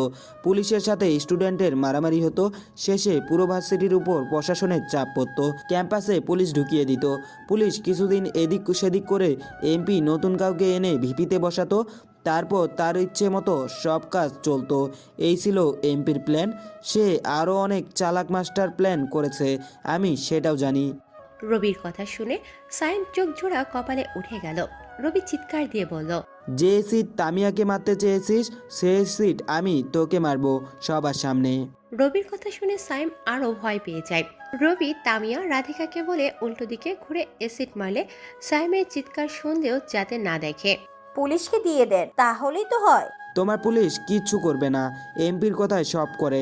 যে ছেলেটা পুলিশের চাকরি নেওয়ার সময় এমপির কথায় পেল চাকরি, এমপির সুপারিশে চাকরি পেল, সে আর যাই করুক এমপির কথার বাইরে কাজ করবে না। আমাদের দেশের পুলিশের সব চাকরি কোনো এমপি মন্ত্রীর কথাই হয়, আর চাকরি পাওয়ার পরে তারা এমপি মন্ত্রীর কথাই ওঠা বসা করে। তারা ভুলে যায় এই চাকরিটা দেওয়া হয়েছে আইন প্রতিষ্ঠা করতে, কোনো এমপি মন্ত্রীর অর্ডার শুনতে নয়। আমার মতো পুলিশ কিছু করবে না মানে? কথার কথা বললাম সেটা। শোন, এমপি খুব চালাক। সাইমকে যখন আমরা পুলিশের হাতে তুলে দেব তখন এমপি ঠিকই ছাড়িয়ে নেবে। এখন নাচেনার ভান করছে কারণ যাতে সাইমকে ছেড়ে দিই আমরা। রাধিকা আর তামিয়া, তোমরা এর চিৎকার শুনতে পাবে কিন্তু ওর মুখের দিকে তাকাতে পারবে না, উল্টো দিকে ঘুরে দাঁড়াও। রবি ধমকে সুরে বলার সাথে সাথে দুজন উল্টো দিকে ঘুরে দাঁড়ায়। রবি রাশেদকে অ্যাসিডগুলো আনতে বলে। রাশেদ সাইমের অ্যাসিডের বোতলটা এনে রবির হাতে দেয়। রবি সাইমকে বলে, যে অ্যাসিড তুই তামিয়াকে মারতে চেয়েছিস সেই অ্যাসিডের যন্ত্রণা কেমন তা আজ তুই বুঝবি, এই নে। বলার সাথে সাথে পুরো বোতল সাইমের মুখে ঢেলে দেয়। সাইম চিৎকার শুরু করে। এত জোরে চিৎকার করে দূর থেকেও সবাই এদিকে আসতে শুরু করে। সাইমের চিৎকার শুনে রবি সহ তার দলের সবাই হাসতে থাকে। রাধিকা আর তামিয়া পেছনে ফিরে দেখে সাইমের পুরো মুখ ভেজা, কিন্তু পড়ার কোনো চিহ্ন নাই। রবি হাসি বন্ধ করে সাইমের মুখে হাত দিয়ে বলে, কি রে, অ্যাসিডকে যদি এত ভয় পাস তাহলে সাথে নিয়ে ঘুরিস কেন? সাইমের অবস্থা খুবই খারাপ। সে ভয়ে ভয়ে বলল, অ্যাসিড অ্যাসিড। তোর মুখে পানি ঢেলেছি, তাতে এত চিৎকার, অ্যাসিড দিলে তখন কি করতি? রবির কথা শুনে রাধিকা একটা দীর্ঘশ্বাস ফেল। হঠাৎ রবির ফোন বেজে উঠল। প্রিন্সিপাল স্যার ফোন দিয়েছে। রবি ফোন কানে নিতে স্যার বলল এখনই তার অফিসে যেতে। রবি সবাইকে থাকতে বলল আর সাইমের আদর করতে বলে চলে গেল। রবি প্রিন্সিপালের রুমে গিয়ে স্যারের সামনে বসলো। স্যার জানতে চাইলো ক্যাম্পাসে কি হচ্ছে। স্যার, অ্যাসিড মারতে চেয়েছে একটা মেয়েকে সাইম, তাকে আমার ছেলেরা অ্যাসিডের ক্ষতিকর দিক কি কি সেটা বলতেছে। এসি ওকে, পুলিশকে দিয়ে দাও, নয়তো ঝামেলা হতে পারে। স্যার, একটা ফোন করতে পারি আপনার ফোন থেকে? আসলে আমার ফোনের টাকা শেষ। ওকে, ফোন করো। রবি ফোনটা হাতে নিয়ে কি যেন দেখালো, তারপর স্যারকে ফোনটা দিয়ে দিল। রবি ফোন করেনি দেখে স্যার বলল তুমি না কাকে যেন ফোন করবে বলেছো? স্যার, আপনাকে এমপি কেন ফোন দিয়েছে? না মানে? স্যার ঠিকভাবে কথা বলতে পারছে না। রবি ফোন নিয়ে প্রিন্সিপাল স্যারের কল লিস্ট দেখলো, সেখানে এমপির নাম্বারও আছে। রবি প্রিন্সিপাল স্যারকে বলল স্যার, আজ যদি সাইমকে ছেড়ে দিই, কাল এমন একটা ঘটনা আবার ঘটতে পারে। না না, ছেড়ে দিতে বলছি না, পুলিশকে দিয়ে দাও তাহলে হবে। স্যার, জানেনই তো পুলিশকে দেওয়া আর এমপির হাতে দেওয়া একই কথা। বলুন স্যার, এমপি কি বলেছে আপনাকে? তেমন কিছু বলেনি, শুধু পুলিশের হাতে সাইমকে তুলে দিতে বলেছে। রবি খুব ভালো করে জানে স্যারকে হুমকি দিয়েছে। এবার রবি নিজের ফোন বের করে কানে নিল। প্রিন্সিপাল স্যার জিজ্ঞেস করছে কাকে ফোন দিয়েছে। রবি তখন বলে আমাদের জনদরদি কুখ্যাত রাজনীতিবিদ এমপি মহোদয়কে ফোন দিচ্ছি। প্রিন্সিপাল ভালো করেই জানে রবিকে থামতে বললেও থামবে না, তাই প্রিন্সিপাল চুপ করে চেয়ারে বসে আছে। দ্বিতীয়বার রিং হতে এমপি ফোন ধরলো। কে? তোর বাপ। জানিস কার সাথে কথা বলছি? কুখ্যাত এমপির সাথে। তুই জেনেও এভাবে কথা বলতেছিস? কে তুই? রবিউল হাসান। তুই বলেছিলি না সাইমকে তুই চিনিস না, তাহলে পুলিশের হাতে কেন দিতে বললি? আজ তুই দেখবি আমার ভার্সিটিতে তোর প্রতিটা লোক কিভাবে মরে, সে কষও তুলে ফেলবো আমি। এটা তোর ড্রাগসের বিজনেস করার জায়গা নয়। এখানে সবাই আসে ভবিষ্যৎ উজ্জ্বল করতে, তোর মতো মাফিয়াদের সংগঠন তৈরি করতে নয়। আমি তোর অবস্থা 12টা বাজাবো। আজ থেকে তোর 12টা বাজা শুরু। সামনের বার এমপি তোকে হতে হবে না। তুই কিন্তু সীমানা অতিক্রম করছিস। গলা নামিয়ে কথা বল। আমি তোকে এক্ষুনি তুলে আনতে পারি, কিন্তু সেটা আমার রাজনীতিতে পড়ে না। তোর লোকগুলো কেমনে শেষ হবে সেটা এখন থেকে দেখবি। তোর ভার্সিটি আমি কবরস্থান বানিয়ে দেব। চাইলেও পারবি না। আমি যতদিন আছি, আজ দেখবি ছাত্রছাত্রীদের পাওয়ার কি। পুরো ভার্সিটিতে মেয়েরাই তোর ছেলেদের পেটাবে। তুই কি করবি কর, আজ সায়েমের খাতা বন্ধ। এমপিকে কিছু বলতে না দিয়ে রবি ফোন কেটে দিল। প্রিন্সিপাল স্যারকে বলল স্যার, এই এমপি হচ্ছে নরমের জম, শক্তের ভক্ত। আপনি তাকে যত ভয় পাবেন তত ভয় দেখাবে, আর রুখে দাঁড়ালে আপনার কাছে মাথা নিচু করবে। হ্যাঁ, তার অনেক পাওয়ার, কিন্তু স্যার এই পাওয়ারকে কাজে লাগিয়ে সে 2 নাম্বারই কাজ করে। ভয় পাওয়ার কোনো কারণ নেই স্যার। এই এমপি কলেজে হামলা করার জন্য এই প্ল্যানটা করেছিল। আসি আজ। রবি প্রিন্সিপালের রুম থেকে বের হয়ে সোজা সাইমের কাছে চলে গেল। রবি রাশেদকে বলল ভার্সিটির সব মেয়েকে এক করতে। রবি তাদের কিছু বলবে, সাথে সাথে সব ছেলে পেলে চলে গেল ক্লাসে ডাকতে। সবাই মাঠে এসে হাজির। ছেলেরা সবাই পেছনে দাঁড়িয়ে আছে, মেয়েরা সামনে। একটা হ্যান্ড মাইক নিয়ে রবি সবার উদ্দেশ্যে বলা শুরু করলো। সবাইকে এখানে একত্রিত করার কিছু কারণ আছে, আমি সব পরিষ্কার করে দেব। তার আগে আমি কিছু জিজ্ঞেস করতে চাই, সবাইকে উত্তর দিতে হবে। আমি ক্ষমতায় থাকায় আজ পর্যন্ত কেউ কি কোনো ঝামেলায় পড়েছো, যাতে মারামারি কিংবা মামলা হতে হয়েছে, বা তোমাদের কোনো সমস্যা হয়েছে আমার কারণে? না ভাই। আমি এই ক্যাম্পাসকে আমার পরিবার মনে করি। এখানের প্রতিটি মানুষ আমার পরিবারের একজন। সবাইকে আমি যেমন ভালোবাসি তেমনই শাসনও করি। আমার বা আমার ছেলেপেলেদের কারণে কারো কোনো ক্ষতি হয়নি, বরং সবাই আমার ছেলেপেলেদের ভালোবাসে। আমি ক্ষমতায় আসার পর থেকে অনেক নেতা আমাকে ফোন দিয়ে 2 নাম্বারে ব্যবসা করার প্রস্তাব দেয়, আমি সেগুলোকে ইগনোর করি। আমাদের এমপি এই ভার্সিটিতে 2 নাম্বারই ব্যবসা করতে পারছে না বলে এই ভার্সিটিতে দাঙ্গা সংগঠন করার চেষ্টা করছে। মেয়েদের পেছনে ছেড়ে দিছে সাইমের মতো ছেলেকে। আজ সাইম আমাদের ভার্সিটির একটা মেয়েকে অ্যাসিড মারার জন্য প্রকাশ্যে রাস্তায় অ্যাসিড নিয়ে দৌড়ায়। মেয়েটার ভাগ্য ভালো, সেখানে আমাদের ছেলেদের দেখতে পেয়ে তাদের কাছে চলে যায়। আমি সবাইকে স্পষ্ট করে বলে দিতে চাই, এই ভার্সিটিতে যে হামলা করতে চাইবে সেই অস্তিত্বহীন হয়ে পড়বে, সে এমপি হোক বা অন্য কেউ। আমরা সবাই জানি অ্যাসিড মারার শাস্তি কী হয়, যাবজ্জীবন নয় মৃত্যুদণ্ড। আমি চাই আজ থেকে এমপি আমাদের পেছনে যাতে এমন আর কোনো হামলা বাঁধানোর চেষ্টা না করতে পারে তার ব্যবস্থা তোমরা করবে। আজ একটা মেয়েকে অ্যাসিড মারতে চেয়েছে, কাল তোমাকে আমাকে মারতে পারে। এই এমপির পতন আজ থেকে শুরু। আমরা ভোট দিয়ে নেতা নির্বাচন করি সবার ভালোর জন্য, সবার মধ্যে আতঙ্ক ছড়িয়ে দিতে নয়। আর কয়েক মাস পরে আবার নির্বাচন আসবে। আমি চাই এই এমপির জায়গায় নতুন কেউ আসুক। আজ এই আতঙ্কবাদীদের কারণে আমরা ভয়ে ভয়ে বাঁচি। স্বাধীন দেশে আমরা আর ভয় নিয়ে বাঁচতে চাই না, এর সমাধান চাই। আজ এই মুহূর্ত থেকে যেখানে আতঙ্কবাদী দেখবে সেখানে তাদের রুখে দেবে। আমি চাই সাইমকে শিক্ষা দেওয়ার মাধ্যমে আমাদের এই পথযাত্রা শুরু হবে। এক বোনকে অ্যাসিডের হাত থেকে বাঁচিয়ে আমি আনতে পেরেছি, কাল যাতে নিজেকে রক্ষা করতে পারে সেজন্য মেয়েদের আরও সাহসী হতে হবে, রুখে দিতে হবে এসব আতঙ্কবাদীদেরকে। যাও তোমরা। রবির কথা শেষ হতে না হতে সব মেয়েরা সাইমের দিকে এগিয়ে যাচ্ছে। রবি বাইক নিয়ে কিছুটা দূরে চলে এলো। সব মেয়ে সাইমকে অনেক মারতেছে। সাইমের মৃত্যু সেখানেই অনিবার্য। রবি একটা ভিডিও করে এমপিকে দিল আর ফোন দিল। এমপির সাথে সাথে ফোন ধরলো। এতদিন আমি তোর কোনো পথে আসিনি, আজ থেকে প্রতিটি পদে আমি তোর বিরুদ্ধে আছি। ভিডিওর মতো আজ থেকে তোর পতন শুরু। তুই কি মনে করিস সাইমকে মেরে তুই অনেক কিছু করে ফেলেছিস? শোন, একজন গেছে তাতে আমার কিছু আসে যায় না, এটা মনে রাখিস। আমি তোর থেকে কয়েক পা এগিয়ে থাকি। কোথায় তুই এগিয়ে আছিস তা আমি ভালো জানি, আর কোথায় পা ফেলবি তাও আমার জানা আছে। সব মন্ত্রীদের সাথে তোর কানেকশন আমি কেটে দেব। আর বলছি কয়েক পা এগিয়ে থাকিস, তাই না? আরে তুই আমার কথা শোন, তুই কোথায় পা ফেলিস তা আমি ভালো করে জানি। আমি তোর পা ফেলার স্থানে কাঁটা বিছিয়ে দেব, যাতে তুই পরের পা ফেলতেও না পারিস। এমপি কিছু বলতে যাবে, কিন্তু তার আগে রবি ফোন কেটে দিল। অনেকটা সময় হলো, খিদেও লেগেছে। রাধিকাকে নিয়ে আবারও রেস্টুরেন্টে গেল। দুপুরের খাবার সেখানে খেলো। রবি অনেক ক্লান্ত, তাই বাসায় যাওয়ার কথা চিন্তা করলো। রাধিকাকে রেস্টুরেন্টে রেখে একটু বের হলো। একটু পর ফিরে আসলো 2টা গোলাপ নিয়ে। ফুলগুলো রবি নিজের কোমরে পিছনে লুকিয়ে রাখলো। তারপর রাধিকাকে বাইকে নিয়ে বাসায় পৌঁছে দিল। বাইক থেকে নেমে রাধিকা কিছু না বলে বাসার দিকে যাচ্ছিল। তখনই রবি পেছন থেকে ডাক দিল। রাধিকা রবির কাছে আসলো।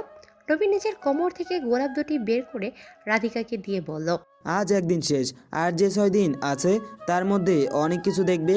এই গোলাপ দুটি রাখো, খুব যত্ন করে রেখো, শুকিয়ে গেলেও ফেলে দিবে না। আজ থেকে 6 দিন পর মানে শেষ দিন তোমাকে দেওয়া প্রতিটি গোলাপ আমি ফেরত চাইবো। সব গোলাপ তুমি আমাকে দিয়ে দিবে। আরও অনেক কিছু দিতে পারি, সেসব চাইবো না, তবে গোলাপগুলো চাইবো, কারণ এই প্রথম আমি কাউকে গোলাপ দিলাম। আসি। রাধিকা রবির দিকে চেয়ে আছে। রবি বাইক ঘুরিয়ে চলে আসলো। অনেক ক্লান্ত, তাই বাসায় পৌঁছে ফ্রেশ হয়ে শুয়ে পড়লো। একটুতেই ঘুম চলে আসলো। একেবারে ঘুম ভাঙলো মাগরিবের পরে, তাও রাশেদের ফোনের আওয়াজে। ফোন ধরে কানে নিতে রাশেদ বলা শুরু করলো, ভার্সিটিতে পুলিশ আসছিল। এমপি পাঠাইছে আর কি? হ্যাঁ, সাইমকে মেরে ফেলার অপরাধে পুলিশ তোকে গ্রেপ্তার করতে চায়। সাক্ষী ছাড়া আসামিকে কোর্ট পর্যন্ত নিতে পারে, আর কিছু করতে পারে না। তাই আবার চলে গেছে। কেউ তো আর আমার বিরুদ্ধে সাক্ষী দিতে যাবে না। হ্যাঁ, তাও সাবধানে থাকিস। হায় রে কপাল, এসব তোকে চিন্তা করতে হবে না, বরং তোরা সাবধানে থাকিস। বিশেষ করে তুষারকে সাবধানে থাকতে বলিস। সাইমকে তুষার ধরছে, তাই ওকে পুলিশ বা এমপির লোক টার্গেট করতে পারে। ওকে, তাকে আমি বলে দেব। তারপর রবি ফোন কেটে দিল। রাতে কম্পিউটারে কিছু কাজ শেষ করে ঘুমিয়ে পড়ল। সকালে ভার্সিটিতে গিয়ে দেখে অনেকগুলো গাড়ি। ভার্সিটিতে যেতে রাশেদের সাথে দেখা। রাধিকাও রাশেদের সাথে ছিল। রাশেদ আসতে রবি বলল, এত গাড়ি কিসের এখানে? এমপি থেকে অনেকে আসছে কালকের ঘটনার জন্য। 10 মিনিট হলো বসে আছে। ভাবছিল তুই তাড়াতাড়ি আসবি, কিন্তু তোর ফোন তোলার সময় হয়নি। যা, অপেক্ষা করছে সবাই। কে কে আসছে ওখানে? 7 নেতা আসছে, এমপি, মেয়র, ডিসি, তারেক ভাই সহ। 7 জন যে বললি? বাকিদের চেনা নাই। আর শোন, এমপিকে চাইলে এখন থেকে ঘায়েল করতে পারবি। দেখা যাক, ওরা তো প্রিন্সিপাল স্যারের রুমে আছে না? হ্যাঁ, আমরা বাইরে আছি, কোনো দরকার পড়লে বলবি। ওকে, তো রাধিকা কেমন আছো তুমি? ভালো। আপনি তো মনে হয় ভালো নেই। এই আপনি ডাকাটা বন্ধ করে এখন থেকে তুমি করে বলবে। আর আমি ভালোই আছি। পারবো না তুমি বলতে। তর্ক করার সময় নেই, তুমি রাশেদের সাথে থেকো, আমি গিয়ে দেখি এমপির কি অবস্থা। রবি প্রিন্সিপাল স্যারের রুমে চলে গেল। সবাই সেখানে বসে আছে। রবি সবাইকে সালাম দিয়ে বসে পড়ল। রবি সবাইকে উদ্দেশ্য করে বলল, আপনারা সবাই এখানে? কোনো সমস্যা? তুমি ভালোই জানো কেন আসছি। জানি, কিন্তু আপনাকে আসা মানায়নি। কাল ছাত্রীদের দিয়ে সাইমকে মেরে ফেলেছো, কেন করেছো এমনটা? তাহলে কি আপনাদের হাতে তুলে দেওয়া উচিত ছিল? অবশ্যই আমরা জানি অপরাধীদের কিভাবে শাস্তি দিতে হয়। তুমি তাকে পুলিশের কাছে না দিয়ে তোমরাই মেরে ফেললে? দেখুন স্যার, আপনারা নামে আছেন, কোনো আইন আপনারা রক্ষা করেন না। আপনাদের সবার মুখোশের আড়ালের চেহারা আমার জানা আছে। কি মনে করেন আমি বোকা? ডিসি স্যার, আপনি পুলিশের চাকরি কিভাবে নিয়েছেন মনে আছে? ঘুষ তো দিচ্ছেন, সাথে বলেছেন নেতাদের রক্ষার জন্য আপনি সব করবেন। আপনি বলেননি আইন রক্ষা করবেন। মুখ সামলে কথা বলো। রবি বুঝে গেল একে বললে কিচ্ছু হবে না, দেখাতে হবে। রাশেদকে ফোন দিল আর রাশেদের কাছে থাকা পেন ড্রাইভ আনতে বলল। রাশেদ পেন ড্রাইভ রবিকে দিয়ে চলে গেল। রবি প্রিন্সিপাল স্যারের ল্যাপটপ নিয়ে ওপেন করে, তারপর ডিসির শপথের ভিডিও দেখায়। ডিসি দেখে অবাক, কারণ শপথ তো ভিডিও করা হয় না। এত অবাক হওয়ার কিছু নাই, আপনার আরও অনেক কিছু আমার এই পেনড্রাইভে আছে। কি কি আছে? আমি বললে আপনি লজ্জায় পড়বেন, তাও বলছি। কয়েকদিন আগে তনু নামের যে মেয়েটা অ্যাক্সিডেন্টে মারা গেছে, সেটা কি আদৌ অ্যাক্সিডেন্ট ছিল না তাকে খুন করা হয়েছে? কি বলতে চাও তুমি? আপনি আর এমপি ওকে ধর্ষণ করেছেন হোটেলে নিয়ে, মুখ খুলে দেবে বলে আপনারা তাকে চক্রান্ত করে মেরে ফেলেছেন। এসব মিথ্যা কথা, ভিত্তিহীন। আপনারা ভুলে গিয়েছেন হোটেলের প্রতিটি রুমে ক্যামেরা থাকে। আপনারা তনুর সাথে যা করেছেন সব ওখানে উঠে গেছে। যদি একবার আমি ইন্টারনেটে ছেড়ে দিই তাহলে কি হবে বুঝতে পারছেন? কত টাকা লাগবে বলো এসব নষ্ট করে দিতে? আমার সম্বন্ধে ভালো করে খোঁজ নিয়ে কথা বলতে আসিয়েন। আর কারো কথা আছে? তুমি যা বলেছো সব কি প্রমাণ আছে এখানে? জি ভাই, আমি যাদের সম্বন্ধে খোঁজ নিই তাদের সব কিছু জেনে নিই। তাহলে এসব আমাকে দেখতে দাও। তাহলে এসব আমি আপনার ইমেলে পাঠিয়ে দেব, আপনি দেখে নেবেন। তাও তুমি সায়েমকে পুলিশ হাতে তুলে দিতে পারতে। তারেক ভাই, এখানে সাইমের জায়গায় অন্য কেউ থাকলে আপনাদের আসতে হতো না। সাইমের মৃত্যুতে কেন আসছেন তা জানেন আপনি? এমপি বলছে তাই আসছি। তাহলে আপনারা সবাই দেখুন মৃত্যুর আগে সাইম কি বলেছিল। তারপর রবি সাইমের বলা কথাগুলোর ভিডিও সবার সামনে প্লে করে দিল। এমপি ড্রাগসের বিজনেস করতে চাওয়া থেকে শুরু করে সব বলে দিল।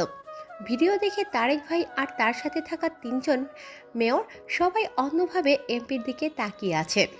এমপি বলেছে এসব মিথ্যা, কিন্তু সবাই তো জানে মৃত্যুর আগে কেউ মিথ্যা বলে না। সাইমকে পুলিশের হাতে না দেওয়ার কারণ কি?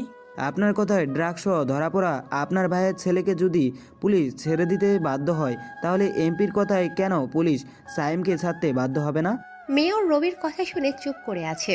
মেয়র বুঝতে পারছে যত কথা বলবো তত তথ্য সবাইকে দিয়ে দেবে, তার থেকে ভালো চুপ করে থাকা। রবি এবার সবাইকে বলল, আপনারা যদি ঠিক হতেন সাইম মরতো না। এমপি, ডিসি, মেয়র সবাই এর সাথে জড়িত। এমন অবস্থা হয়ে গেছে এখন কেউ চুরি করতেও ভয় পায় না। চুরি, খুন, ধর্ষণ এসব করতে একদমই ভয় পায় না আপনাদের মতো লোক রাজনীতিতে আছে বলে। কেউ চুরি করে সামনের গেট দিয়ে লকআপে ঢুকলে আপনাদের ফোন পেয়ে তারা পেছনের দরজা দিয়ে বের হয়ে যায়। খুন করেও একই অবস্থা, 4 দিন লকআপে থাকবে, পরে বের হয়ে যাবে। আর ধর্ষণ বলতেও লজ্জা করে। মিডিয়া গরম থাকবে 4 দিন, 5ম দিনে ধর্ষণের খবর চাপা দিতে কোনো অভিনেত্রী এসে ন্যাকামি করবে মিডিয়ায়, তারপর সে ভাইরাল হয়ে যাবে, চাপা পড়ে যাবে ধর্ষণের খবর। কোনো এমপি, মন্ত্রী মিডিয়ায় এসে ন্যাকামি করবে, তারা ভাইরাল হয়ে যাবে, চাপা পড়ে যাবে খুনের খবর। কেউ শসা দিয়ে বেগুনি বানানোর কথা বলবে, কেউ কুমড়া দিয়ে বেগুনি বানানোর কথা বলবে, তারা ভাইরাল হয়ে যাবে, চাপা পড়ে যাবে সাগর রনি হত্যার খবর। আজকে আপনাদের মতো নেতার কারণে মহেশখালীতে 4-5 জন হিন্দুর ছেলে মিলে একটা মুসলিম মেয়েকে ধর্ষণ করেছে। শেষে পাহাড়ের চূড়া থেকে ধাক্কা দিয়ে তাকে মেরে ফেলার চেষ্টা করা হয়েছে। তার জন্য আপনাদের মতো সেখানকার মেম্বার থেকে শুরু করে এমপি পর্যন্ত সবাই দায়ী থাকবে। কে ধর্ষণের শিকার হয়েছে সেটা বড় কথা নয়, ধর্ষণ কে করেছে সেটাই বড় কথা। সেখানকার মানুষ 4 দিন এর বিচার চাইবে, 5ম দিন কোনো একজন এসে তিলকে তাল বানিয়ে ভাইরাল হয়ে যাবে। সেখানকার স্থানীয় মানুষও ধর্ষণের খবরটা ভুলে যাবে, সারা জীবন কষ্ট পেয়ে বেড়াবে সেই মেয়েটি। রবির সবাই চুপচাপ, কেউ কিছু বলছে না। রবি প্রিন্সিপাল স্যারকে বলল, স্যার, এসব নেতাদের যদি চেয়ারে বসতেও দেওয়া হয় তাহলে চেয়ারের মানহানি হবে। মাঝখানে তারেক ভাই বলে উঠল, যদি এমপির এসব ঘটনা সত্যি হয় তাহলে আমি আর তার সাথে নেই। সাথে সাথে তারেক ভাইয়ের সাথে থাকা 3জনও বলল তারাও থাকবে না এমপির সাথে যদি তার অপরাধ প্রমাণ হয়। ওর সব কিছু আমার সিকিউরিটি সিস্টেমে আছে, এই পেনড্রাইভেও কিছুটা আছে, বাসায় গিয়ে আমি মেল করে দিব। এই এমপি আর ডিসি কি জঘন্য তা নিজেই দেখবেন। তারপর রবি রুম থেকে বের হয়ে এলো। সবাই মুখ কালো করে নিজের গাড়িতে চলে গেল।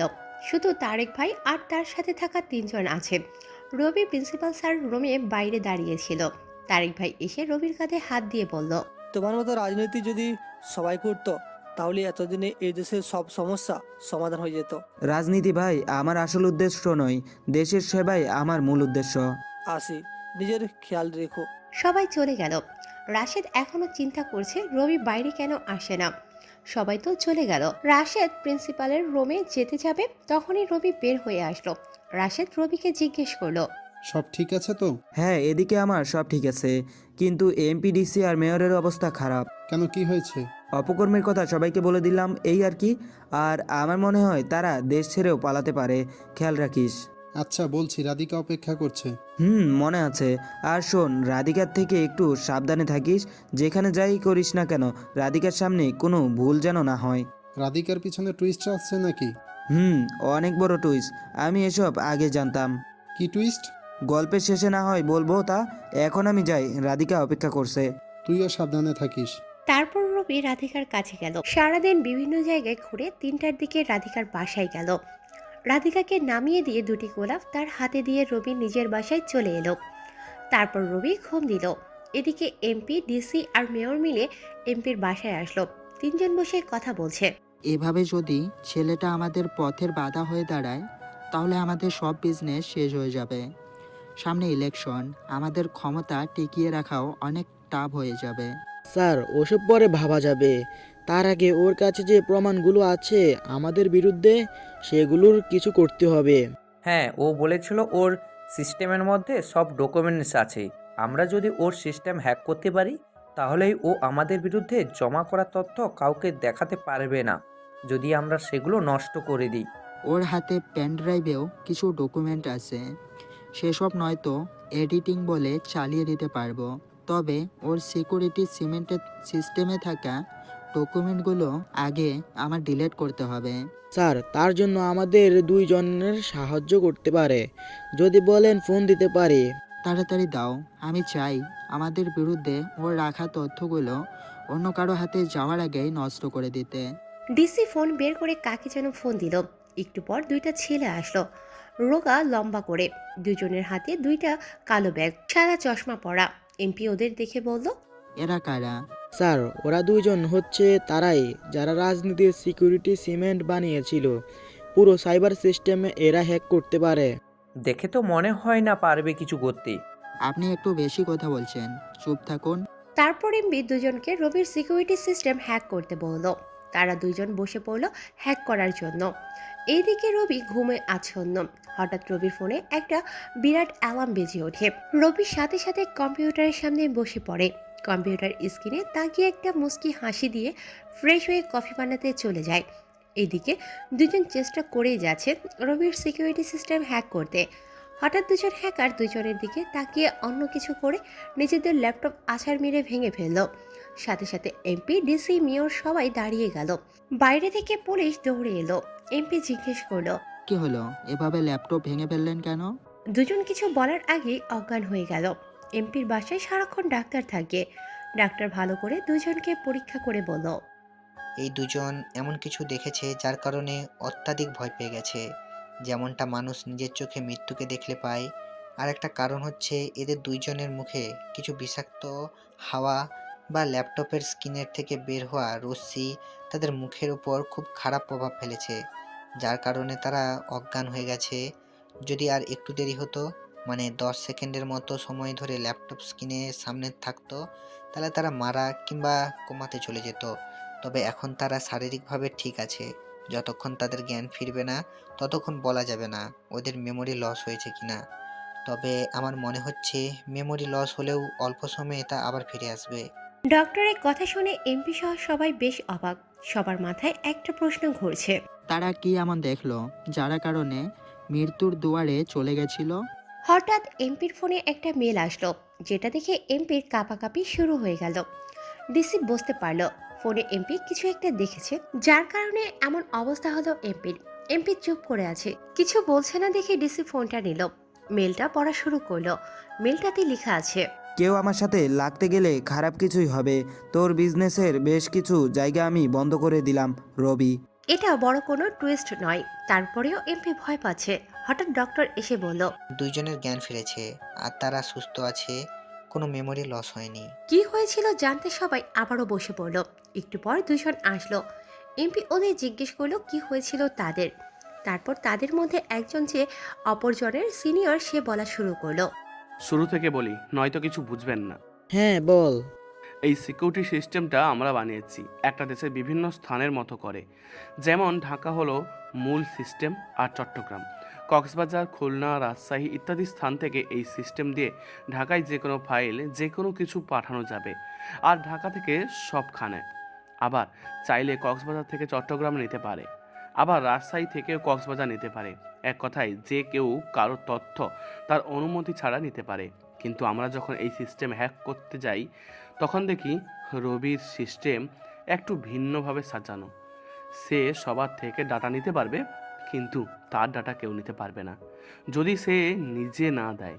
আমরা শুধু ওর সিস্টেম হ্যাক করতে চাই, সেখানে আমাদের সমস্যা হয়। অনেক চেষ্টার পর আমরা তার একটা সিস্টেম হ্যাক করতে পারি। সেটা রবি নিজের ইচ্ছেতে নর্মাল করে রাখছিল, কিন্তু আমরা প্রথম সিস্টেম হ্যাক করার পর যখন দ্বিতীয় সিস্টেম হ্যাক করতে চাই, সাথে সাথে যে সিস্টেম উধাও হয়ে যায়। কোনো কারণ ছাড়াই দ্বিতীয় সিস্টেমটা খুলে যায়। আর তৃতীয় সিস্টেমের ওপরে ক্লিক করার আগে বুঝতে পারি সেখানে আরও 8টা সিস্টেম হ্যাক করতে হবে আমাদের, তাহলেই সম্পূর্ণ সিস্টেমটা হ্যাক করা পসিবল। যখন আমরা তৃতীয় সিস্টেমে ক্লিক করি, সাথে সাথে একটু লোগো আমাদের সামনে শো করে। যে লোগোটা বানানো হয়েছে একটা মানুষের 2 ঠোঁটের নিচের অংশ দিয়ে। আমরা বুঝতে পারছিলাম না কি করব। একটু পর দেখি লোগোটা অদৃশ্য হতে থাকে। একটু পর লোগোটা একদম ছোট হয়ে যায়, আর লোগোটা ঘুরে একটা বাক্স হয়ে যায়। বাক্সটা খুলতে কোড চায়, আর সে কোডটা বাক্সের নিচে লেখা থাকে। আমরা কোডটা দেখে লিখে দিই, আর বাক্সটা ওপেন হয়ে যায়। সেখানে একটা লেখা ওঠে, আর বাক্সটা আবারও আগের মতো মানুষের ঠোঁটের মতো হয়ে যায়। আর লেখাটা পড়ে, লেখাটি ছিল আর হ্যাকারের মুখ থেকে আর কি শোনার সাথে সাথে এমপি, মেয়র, ডিসি সবাই মাথায় হাত দিয়ে বসে পড়ল, কারণ সবাই জানে আর কেটা কে। হ্যাকার আবার বলা শুরু করলো। লেখাটা পড়ার পর আমাদের মনে ভয় চলে আসে। আমরা জানি ততক্ষণে আমাদের সিস্টেম হ্যাক করে তার কাছে চলে গেছে, আর আমাদের সিস্টেমে কিছু ইম্পর্ট্যান্ট জিনিস ছিল, তাই ল্যাপটপ ভাঙতে হলো। আর সবথেকে বড় কথা, এই বাক্সে কিছু ছিল, যার কারণে আমরা এক নজরে ওই বাক্সর দিকে তাকিয়েছিলাম। মনে হচ্ছে এই বাক্সে এমন কোনো ভাইরাস ছিল যেটা ল্যাপটপের স্ক্রিনের বাইরে এসে কাজ করতে পারে। আমরা মনে হয় সম্মোহিত হয়ে গিয়েছিলাম, কারণ আমাদের আরও তাকিয়ে থাকতে ইচ্ছে করছিল। কিন্তু আমরা কিছুটা বুঝে যাই আমরা ভুল কিছু করছি, তাই ল্যাপটপ ভেঙে দিই। আর অল্প সময় হলেই তো আমাদের প্রাণটাই চলে যেত। আমরা আসি, আর কখনো এসব কাজে আমাদের ডাকবেন না। ওটা সাধারণ কেউ ছিল না, পুরো হ্যাকার জগতের বস আর কে ছিল। সময় থাকতে আপনারা কিছু করুন, নয়তো অনেক বড় বিপদ ঘনিয়ে আসছে। এই বিপদে জীবনটাও যেতে পারে। কথাগুলো বলে তারা দুজন চলে গেল। এমপি, মেয়র, ডিসি ওরা মাথায় হাত দিয়ে বসে আছে। যদি সে আর কে হয় তাহলে সবার ইতিহাস এখানে শেষ হয়ে যাবে, আর যদি না হয় তাহলে বেঁচে যাবে। এদিকে কফিতে চুমুক দিতে দিতে কম্পিউটার স্ক্রিনের দিকে তাকিয়ে হাসছে রবি। কফি শেষ হতে কম্পিউটার অফ করে দিয়ে ব্যালকনিতে দাঁড়িয়ে বাইরের দিকে তাকিয়ে আছে। ভাবলো রাধিকাকে একটু ফোন দেবে, যে ভাবা সেই কাজ। প্রথম রিং হতে না হতেই রাধিকা ফোন তুলল। আরে বা, আমার ফোনের অপেক্ষায় ছিলে মনে হচ্ছে। তেমন কিছু না, ফোন হাতে ছিল তাই ধরলাম। মনে হয় ভুল হয়েছে, দেরি করে ধরাই উচিত ছিল। না না, এখন ঠিক আছে। দেরি করে ধরলে একটু বেশি কথা বলতে পারবো না। বলেন কি বলবেন? কেমন আছো? এইটা জানতে ফোন দিছেন? না মানে একটু কথা বলবো বলে ফোন দিছি। যদি তুমি বিজি থাকো তাহলে ফোন রাখছি। ওকে, রাখেন। ওকে, রাখছি। কাল একটা সারপ্রাইজ আছে তোমার জন্য। ওকে। রাধিকার কথায় রবি কোনো রসকস না পেয়ে ফোন কেটে দিল। আরও কিছু সময় ব্যালকনিতে দাঁড়িয়ে রুমে চলে গেল। হঠাৎ রাশেদ ফোন দিয়ে বলল তুষারের বাসায় পুলিশ গেছে। রবি রাশেদের ফোন কেটে দিয়ে তুষারকে ফোন দিল। রিং হওয়ার সাথে সাথে তুষার ফোন তুলল। কই তুই? পুলিশ কেন তোর বাসায়? ভাই, সাইম মারার জন্য আমাকে ধরতে আসছি। ওখানে সিনিয়র কর্মকর্তা কে আছে? ভাই, ওসি আছি। ফোনটা ওকে দে। তুষার ফোনটা ওসিকে দিল। হঠাৎ রবির ফোনে আরও একটা কল আসলো, যেটা রাধিকা দিচ্ছে। রবির ফোন ওয়েটিংয়ে পেয়ে আবার কেটে দিচ্ছে। এদিকে ওসি ফোন কানে দিল। হ্যালো, তুষারকে কেন ধরতে এসেছেন? সায়ামের খুনের সাথে সেও জড়িত। ভুলে যান, ছোট্ট একটা অ্যাক্সিডেন্ট মনে করে এই কেস ওখানে বন্ধ করে দেন। তা আমার কারো থেকে শিখতে হবে না।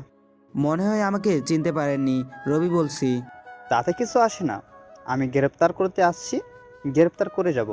এই পর্যন্ত আমার সাথে যারা বাড়াবাড়ি করেছে সবাই বিপদে পড়েছে। আপনি চাইলে আপনিও বিপদ ডেকে আনতে পারেন। দেখা যাক কে কার বিপদ ডাকে। আমার কথা আপনি বুঝতে পারেননি। আমি কোনো এমপি মন্ত্রীকে ফোন দিয়ে আপনাকে যেতে বলবো না, আপনাকে ট্র্যাপে ফেলে আপনাকে নিয়ে যাব। দেখা যাক কে কাকে টেরাপে ফেলতে পারে। এবার রবির মাথা গরম হয়ে গেল। এত বুঝিয়ে যখন কোনো কাজ হয়নি তাহলে আর বুঝিয়ে লাভ নেই। রবি ফোন কেটে দিল। ওসি হাসাহাসি শুরু করে দিয়েছে। ওসির ফোনে একটা এসএমএস আসলো। ওসি সেটা দেখে ভয়ে ফোন হাত থেকে পড়ে গেল। ফোনটা হাতে থেকে নিচে পড়ে যেতে তুষার হাসতে লাগলো আর ওসিকে বলল, এটাই আমাদের ভাই। আগে নরম স্বরে কথা বলবি, আর তাতে কাজ না হলে প্রথমে ভয় দেখাবি, তারপর হা হা হা হা। এখন তোর মতো ওসির কোনো ছাড় নেই। যেখানে ডিসি, এমপি, মেয়র সবাই ভাইকে ভয় পায়, সেখানে 2 টাকার ওসি হয়ে ভাইয়ের কথা অমান্য করার স্বাদ এবার বুঝবি তুই। ওসির ফোন আবার বেজে উঠল। তাড়াতাড়ি ফোনটা তুলে নিল। ফোনটা ধরে কাটে দিতে রবি বলল, নিয়ে যাও এবার তুষারকে। ভাই ভুল হয়ে গেছে, মাফ করে দেন। আমার ডিকশনারিতে মাপ বলে কোনো শব্দ নেই, আছে কেবল শাস্তি। নিয়ে যাও এবার তুষারকে। না ভাই, ওকে নিয়ে গেলে আপনি ভিডিও ভাইরাল করে দেবেন। ভিডিওটা বেশ জোস, বুঝলি? এটা ভাইরাল করলে অনেক ভিউ হবে। যত বেশি ভিউ হবে তত বেশি টাকা পাবো। যা, নিয়ে যা তুষারকে। ভাই ভুল হয়ে গেছে, কি করতে হবে বলেন, আপনি যা বলবেন তাই করব। তাহলে বল, সাইম অ্যাসিড মারতে চেয়েছিল বলে তাকে মেরেছি। এখানে আমার ছেলেদের কোনো অপরাধ আছে? না ভাই, নাই। তুই এই চাকরি নিয়ে অহংকার করিস খুবই। তুই বলতে পারিস এই ভিডিওটা তো শুধু তোর কাছেই ছিল, তাহলে আমার কাছে কিভাবে এলো? এটা নিয়ে তোর মাথা ঘামাতে হবে না। আজই তুই এই চাকরি ছেড়ে দিবি, নয়তো বুঝতেই পারছিস। চাকরি ছেড়ে দিলে আমার বউ বাচ্চা না খেয়ে মরবে। ঘুষের টাকায় এত কিছু করে ফেলেছিস, বাড়ি গাড়ি সব করে ফেলেছিস, তাও টাকার প্রতি লোভ তোর। এতই যদি বউ বাচ্চার চিন্তা করিস তাহলে তোর বউয়ের হক চাকরানির কাছে মিটালি কেন? হয়তো টাকার জন্য সে তোর বিছানা গরম করেছে, কিন্তু তুই তোর বউয়ের হক নষ্ট করেছিস। হয় চাকরি ছাড়বি, নয় আমি ভিডিও ছাড়বো। চয়েস তোর। চাকরি ছাড়বে? ভুলেও আমার কোনো ছেলেদের দিকে যদি দ্বিতীয়বার তাকাস তাহলে চোখ থাকবে না তৃতীয়বার দেখার। যা, মাফ করে দিলাম। চাকরিও ছাড়তে হবে না, তবে আজ থেকে কোনো অন্যায় করবি না। অন্যায় করে কোনো শান্তি নাই রে। সঠিক পথে উপার্জন করে দেখ, অনেক শান্তি পাবি। ধন্যবাদ ভাই আপনাকে, আমি আসি। তারপর মাথা নিচু করে তুষারের বাসা থেকে বের হয়ে গেল। তুষার আবার রবিকে ফোন দিয়ে কৃতজ্ঞতা জানালো। রবি তাকে বলল, যদি মনে হয় কেউ তোমার পথের বাধা হয়ে দাঁড়াতে পারে তাহলে আগে তার দুর্বল জায়গাগুলো খুঁজে নাও, আর নিজেকে এত দ্রুত চালিয়ে নাও যাতে সে তোমার পাশেও আসতে না পারে। আর যদি মনে হয় তার সাথে তুমি পেরে উঠছো না তাহলে তার দুর্বল জায়গায় আঘাত করো, দেখবে তার দৌড় থেমে যাবে। তবে মনে রাখবে, সে ঘুরে দাঁড়ানোর আগেই তোমার উদ্দেশ্য হাসিল করতে হবে, নয়তো তুমি আর কখনো উদ্দেশ্য হাসিল করতে পারবে না। তারপর রবি ফোন কেটে দিল। রাধিকা ফোন দিয়েছিল, তাই রাধিকাকে ফোন দিল।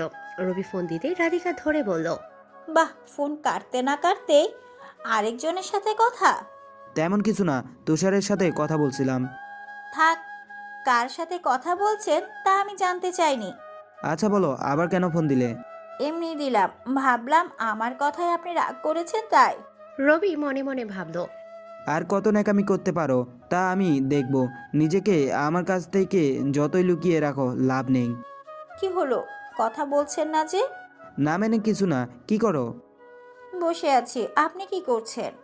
দাঁড়িয়ে আছি আর তোমার সাথে কথা বলছি।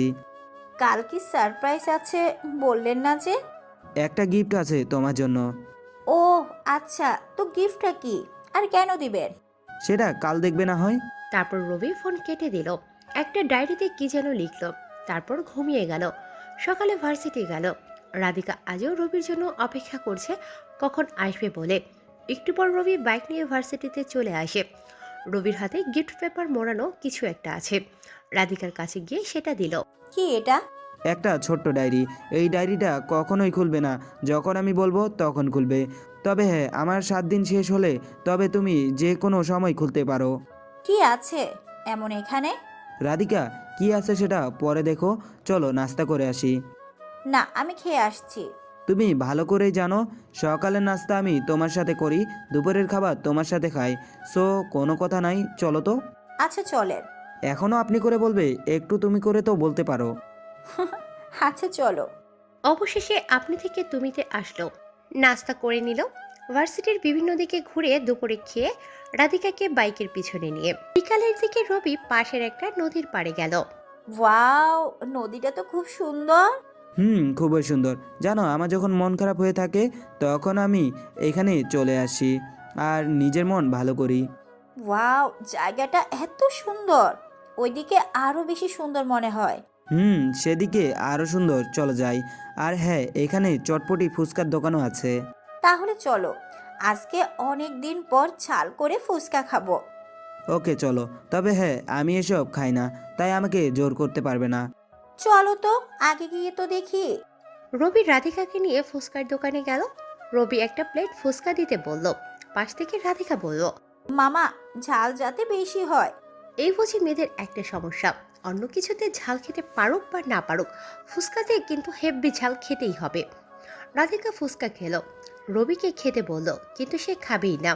পরে রাধিকা নিজের প্লেট থেকে একটা ফুচকা রবির মুখের সামনে ধরল। রবি চাইলেই তো আর সেটা ফেরত দিতে পারে না, তাই খেয়ে নিল। এভাবে সারাদিন শেষ হলো। এভাবে একের পর এক দিনগুলো শেষ হতে লাগলো। আজ রবি রাধিকাকে ফোন দিয়ে বলল নীল শাড়ি পরে আসতে, ঠোঁটে হালকা লিপস্টিক দিতে। আজ রবি নিজে রাধিকার জন্য অপেক্ষা করছে। রবি নীল পাঞ্জাবি পরে বাইকের উপর বসে রাধিকার জন্য অপেক্ষা করছে। একটু পর রাধিকা এলো। খোলা চুল, নীল শাড়ি, অল্প লাল ঠোঁট। রবি এক নাগাড়ে তাকিয়ে আছে রাধিকার দিকে। রাধিকা এসে রবির কাঁধে হাত রাখতে রবি কল্পনার সাগর থেকে বের হয়ে এলো। রাধিকাকে নিয়ে রবি ক্যাম্পাসে পৌঁছে ছোট ছোট ফুল গাছগুলোর কাছে গেল। সেখান থেকে একটা ফুল ছিঁড়ে রাধিকাকে দিল। রবি বলেনি ভালোবাসে, যদি সেটা বলতো তাহলে ফুল নিত না। তারপর দুজন রেস্টুরেন্টে গিয়ে নাস্তা করে নিল। একটু বেলা হতেই রাধিকাকে নিয়ে ফুচকার দোকানে গেল। যদিও রবি ফুচকা খায় না, তবে রাধিকার জন্য গেল। আজ 2 প্লেট ফুচকা দিতে বলল। 2টা বাজতে দুইজন দুপুরে খাবার খেয়ে নিল। 3টার সময় রবি রাধিকাকে নিয়ে একটা গাছের নিচে বসে আছে। রবির মন কিছুটা খারাপ, তা রাধিকা ভালোই বুঝতে পারছে। তোমার মন খারাপ কেন? কই না তো। তুমি কি মনে করো আমি কিছু বুঝতে পারি না? আরে না, মন খারাপ না, এমনি। জানি কেন মন খারাপ। জানো যখন, তাহলে বলছো না কেন? কিছু বললে? তেমন কিছু না। আচ্ছা, আজ তো তোমার কাছ থেকে মুক্তি পাবো আমি। কথাটা শুনে রবির মন আরো খারাপ হয়ে গেল।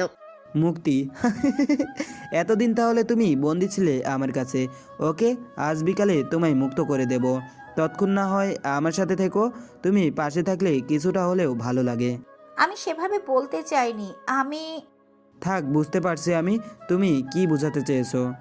ভুল বুঝছো আমাকে। কখনো কি মনে হয়েছে আমি তোমাকে বন্দি করে রাখছি? বরং তোমাকে ভালোবাসি, তোমাকে নিয়ে ঘুরেছি। এটা যদি তুমি বন্দি মনে করে তাহলে আমার বা কি করার? আচ্ছা সরি, বলবো না। আজ আমাদের চুক্তি শেষ হতে চলেছে। আজকের পর থেকে তুমি যেখানে ইচ্ছা যেতে পারো, যা খুশি করতে পারো। আমি কখনো তোমার পিছু নিব না। আচ্ছা মন খারাপ করো না তো, আমি তো ভার্সিটিতে থাকবো, দেখা তো হবে। দেখা হবে। হঠাৎ রবির ফোন বেজে উঠল। ফোন বের করে দেখে চাচা ফোন দিয়েছে। রবি ফোন কেটে দিয়ে রাধিকাকে বলল, তবে তোমাকে মুক্তি দিলাম। আমাকে একটা কাজে যেতে হবে, চলো তোমাকে বাসায় দিয়ে আসি। এত তাড়াতাড়ি না, আমি নদীর পাড়ে যাব, তারপর বাসায় যাব। আমার একটু কাজে যেতে হবে, ততক্ষণ তাহলে তুমি এখানে থাকো। না, আজ সারাক্ষণ তোমার সাথে থাকবো, সন্ধ্যায় বাসায় যাব। আমি যেখানে যাব তুমি সেখানে যেতে পারবে না। বলছি তো আমি যাব, এটা আমার শেষ কথা। রাধিকা এমন করে বলছে তাই রবি না করতে পারল না। রাধিকাকে বাইকের পেছনে বসালো। রবি বাইক চালিয়ে শহরের একটা ছোট্ট রাস্তায় ঢুকে গেল। তারপর একটা বৃদ্ধাশ্রমের সামনে এসে দাঁড়ালো। দারোয়ান গেট খুলে দিতে রবি বাইক নিয়ে ভেতরে চলে গেল। রবি বাইক থেকে নামতে অনেক বাচ্চা তাকে ঘিরে ধরলো। একটু পর একটা ভ্যান গাড়ি ভিতরে আসলো। তার মধ্যে অনেক খাবার আছে। রবি সেখান থেকে চিপসের প্যাকেট নিয়ে সব বাচ্চাদের দিল। সবাই খুশিতে এদিক সেদিক দৌড়াতে লাগলো। রবি সামনে গিয়ে একটা ছোট্ট বাচ্চাকে কোলে তুলে নিল। তার গাল টেনে বলল, এই পিচ্চি, তুমি কি করো? দেখো ভাইয়া, আমি পিচ্ছি না, একদিন তোমার থেকেও বড় হব। রবি হাসতে হাসতে বলল, ঠিক আছে, তুমি পিচ্চি না, একদম বুড়ো তুমি। এবার তো একদম বুড়ো বানিয়ে দিলে, পিচ্ছিতে তো ঠিক ছিল। রবি হাসতে লাগলো। এতক্ষণ রাধিকার কথা রবির মনেই নেই। বাচ্চাগুলোর সামনে আসলে রবি এমনিতেই অন্যরকম হয়ে যায়, তাদের সাথে নিজেকে একদম মিলিয়ে নিতে চেষ্টা করে। রাধিকাকে বলল, সরি, আসলে বুঝতেই পারছো আমার মনের অবস্থা। এই জায়গাটা আমার কাছে খুবই প্রিয়, এখানকার মানুষগুলো আমার কাছে খুব আপন। চলো সামনের দিকে যাই। রাধিকা কিছু বোঝে না, শুধু রবির কথার দিকে তাকিয়ে আছে। তারপর রবির সামনে যেতে কতগুলো বৃদ্ধ মানুষ বের হয়ে এলো। একজনকে দেখে রাধিকার চোখ কপালে উঠে গেল। রাধিকার চোখের কোণে পানি জমে গেল। রাধিকাকে দেখে লোকটাও ফিরে যাওয়ার চেষ্টা করলো, কিন্তু তার হলো না। রাধিকা পেছন থেকে মামা বলে ডাক দিল। রবিও অবাক হয়ে গেল। মাঝখান থেকে একটা চাচি রাধিকাকে দেখিয়ে রবিকে বলল। বৌমা বুঝি? রবি একটা শুকনো কাশি দিয়ে বলল, না চাচি, এখনো হয়নি, তোমরা দোয়া করো, হয়ে যাবে। রাধিকার চোখের কোণে জমে থাকা পানি গড়িয়ে পড়তে শুরু করলো। রাধিকা গিয়ে করিম চাচাকে জড়িয়ে ধরল। করিম চাচাও রাধিকাকে জড়িয়ে ধরে নিজের চোখের জল ছেড়ে দিল। রবি কিছু বুঝতে পারছে না, তাই দাঁড়িয়ে আছে। করিম চাচা বলল, মা তুই এখানে কেন? মামা, আমি ওর সাথে আসছি, কিন্তু তুমি এখানে কেন? মা সে এক লম্বা গল্প, সে অন্য সময় বলবো। অনেক দিন পর রবি আসছে, তার প্রিয় রং চায়ের ব্যবস্থা করি। পাশ থেকে রবি বলল। না চাচা, আজ থাক, চা খাবো না আজ। ঘটনা কি বলুন। তারপর তিনি বলতে শুরু করলো। বিজনেস করতাম ভাইদের সাথে, আর তারা আমার সাথে চালাকি করে পুরো বিজনেস তাদের করে নিয়েছে। সে শোকে আমার স্ত্রী মারা যায়, আমাদের কোনো সন্তান ছিল না। আমিও ঘুরে দাঁড়িয়ে কিছু করতে পারিনি, শেষে আশ্রয় হলে এই বৃদ্ধাশ্রমে। আমরা তো জানতাম মামির অসুখে মারা গেছে। অসুস্থ সে কখনো ছিল না, সবটা ছিল ষড়যন্ত্র। আমার বিজনেস হাতিয়ে নেওয়ার পর তারা আমাকে পথে বসিয়ে দেয়। সে শোকে তোমার মামি মারা যায়, কিন্তু সবাই বলে অসুস্থ হয়ে মারা যায়, অনেক বয়স হয়েছে, তাই নিজেও কিছু করতে পারিনি। শেষে এখানে আশ্রয় নিলাম। রবির পাশ থেকে করিম চাচার কাঁধে হাত দিয়ে বলে, চাচা মন খারাপ করবেন না এসব নিয়ে, তারা একদিন তাদের ফল পাবে, আর আপনি চাইলে আবারও বিজনেস শুরু করতে পারেন। এসব দেখার বয়স কি আর আমার এখন আছে বলো? তাও কথা। আচ্ছা, এসব নিয়ে মন খারাপ করতে হবে না, আপনি এখানে থাকুন, যদি কোনো সমস্যা হয় আমাকে বলবেন। ছোট বাচ্চা থেকে বৃদ্ধ পর্যন্ত সবাই রবিদের চারপাশে দাঁড়িয়ে আছে। রবি সবাইকে উদ্দেশ্য করে বলল, এখানে আপনাদের কারো কোনো সমস্যা হচ্ছে না তো? আর যদি কোনো সমস্যা হয়ে থাকে জানাবেন। সবাই একসাথে বলল কোনো সমস্যা হচ্ছে না। তারপর রবি তাদের থেকে বিদায় নিয়ে রাধিকাকে সঙ্গে নিয়ে চলে আসার জন্য বাইকের কাছে এলো। বাইকে উঠতে উঠতে রাধিকা বলল, এখানে একসাথে বৃদ্ধ আর শিশুরা কেন? নিয়মটা আমার ওই। এগুলো কি তুমি চালাও? আমি ছাড়া আর কে চালাবে বলো? বর্তমান মানুষগুলো তো আর এসব করার সময় পায় না, তারা শুধু টাকা চিনে। একসাথে শিশু আর বৃদ্ধ, এটার কারণ কি জানতে পারি? অবশ্যই, এখানে একসাথেই বৃদ্ধাশ্রম আর অনাথাশ্রম। শিশুরা তাদের বাবা মায়ের আদর পায় না, আর বৃদ্ধরা তাদের সন্তান বা নাতি নাতনিদের সাথে কথা বলতে পারে না, খেলতে পারে না, তাদের কোলে নিতে পারে না। এমন কষ্টগুলো যাতে তারা কখনো না পায়, আর বাচ্চারা মা বাবা দাদা দাদির আদর থেকে যেভাবে বঞ্চিত হয়েছে সেটা যাতে তাদের মনে না পড়ে। বৃদ্ধরা পাবে নাতি নাতনি কিংবা সন্তান, আর শিশুরা পাবে মা বাবা কিংবা দাদা দাদি, যাতে সবাই একসাথে ভালো থাকতে পারে। আর শিশুদের জন্য স্কুলের ব্যবস্থাও আছে। তুমি এত কিছু একসাথে কিভাবে সামলাও? সময় বের করতে হয় আর কি, বাদ দাও এসব। আর শোনো, এই শিশু আর বৃদ্ধাশ্রম যে আমি চালাই তা শুধু তুমি জানো, রাশেদ তুষারেরা কেউ এসব জানে না, আর আশা করব তুমিও এসব কাউকে বলবে না।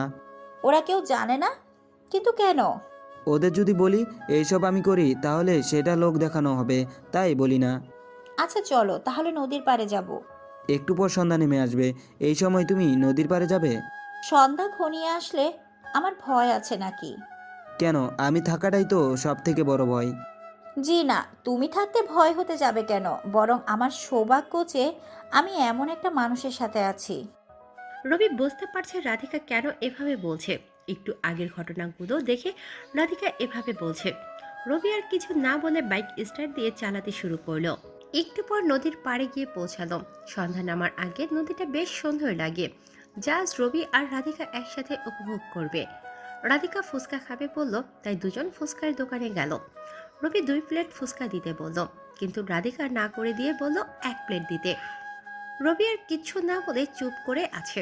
রবির মনটাও খারাপ, কারণ আজকের পর আর রাধিকার সাথে কখনো এভাবে কথা বলা হবে না। মাঝে মধ্যে রাধিকা যে জোর করে ফুচকা খাইয়ে দিত তাও আর হবে না। রাধিকা ফুচকার প্লেট হাতে নিয়ে খাওয়া শুরু করলো। পরপর 2টা ফুচকা খেয়ে নিল।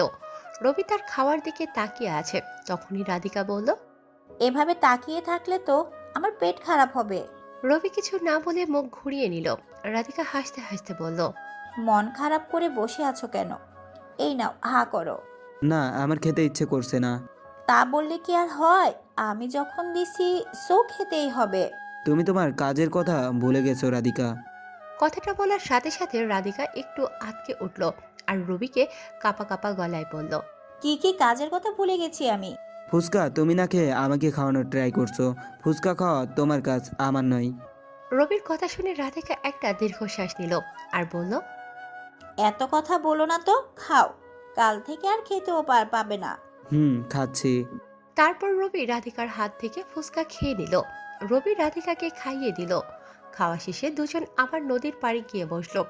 হঠাৎ রাধিকা বাদাম খাবে বলল। রবি বাদাম এনে দিল, কিন্তু রাধিকা বাদামের খোসা ছাড়িয়ে রবিকে খাইয়ে দিচ্ছে। রবি যদিও বলছে তাকে খেতে, কিন্তু সে শুধু রবিকে খাইয়ে দিচ্ছে। রবি উপায় না পেয়ে নিজে এবার বাদামের খোসা ছাড়িয়ে রাধিকাকে খাইয়ে দিল।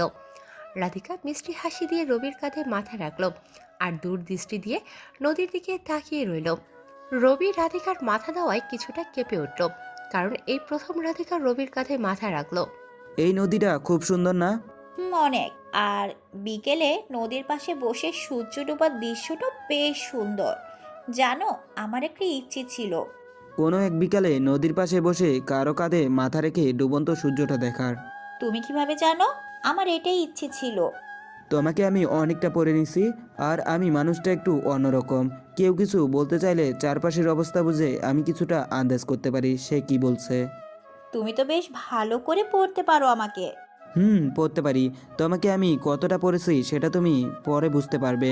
চলো এখন আসি। না, আর একটু বসি না? আরে তুমি যেমনটা বলবে। আচ্ছা, আমি একটা ফোন দিচ্ছি রাশেদকে। কেন? কোথায় আছে, কি করছে, এসব জানবো, এই আর কি। ওকে, তাড়াতাড়ি বলো তাহলে। রবি ফোন বের করে রাধিকার কাছ থেকে কিছুটা দূরে গেল। রাশেদের সাথে 10 মিনিট কথা বলল, আর রাশেদের কান্নার আওয়াজ স্পষ্ট শুনতে পাচ্ছে। রাশেদকে শেষবারের মতো বলল সবকিছু যেন এখন যেভাবে চলছে সেভাবে চলে। রাশেদ রবির কথার আগে পিছু কিছু বুঝছে না।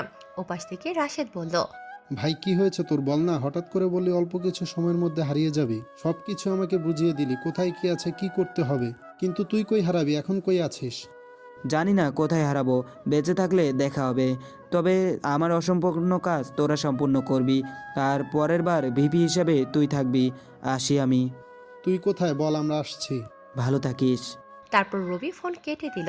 রবির এমন কথায় রাশেদের চোখে পানি চলে এলো। হালকা অন্ধকার চারদিকে ঘনিয়ে আসতে লাগলো। রাশেদ ভাবল রবি বিপদে আছে, তার লোকেশন বের করতে হবে।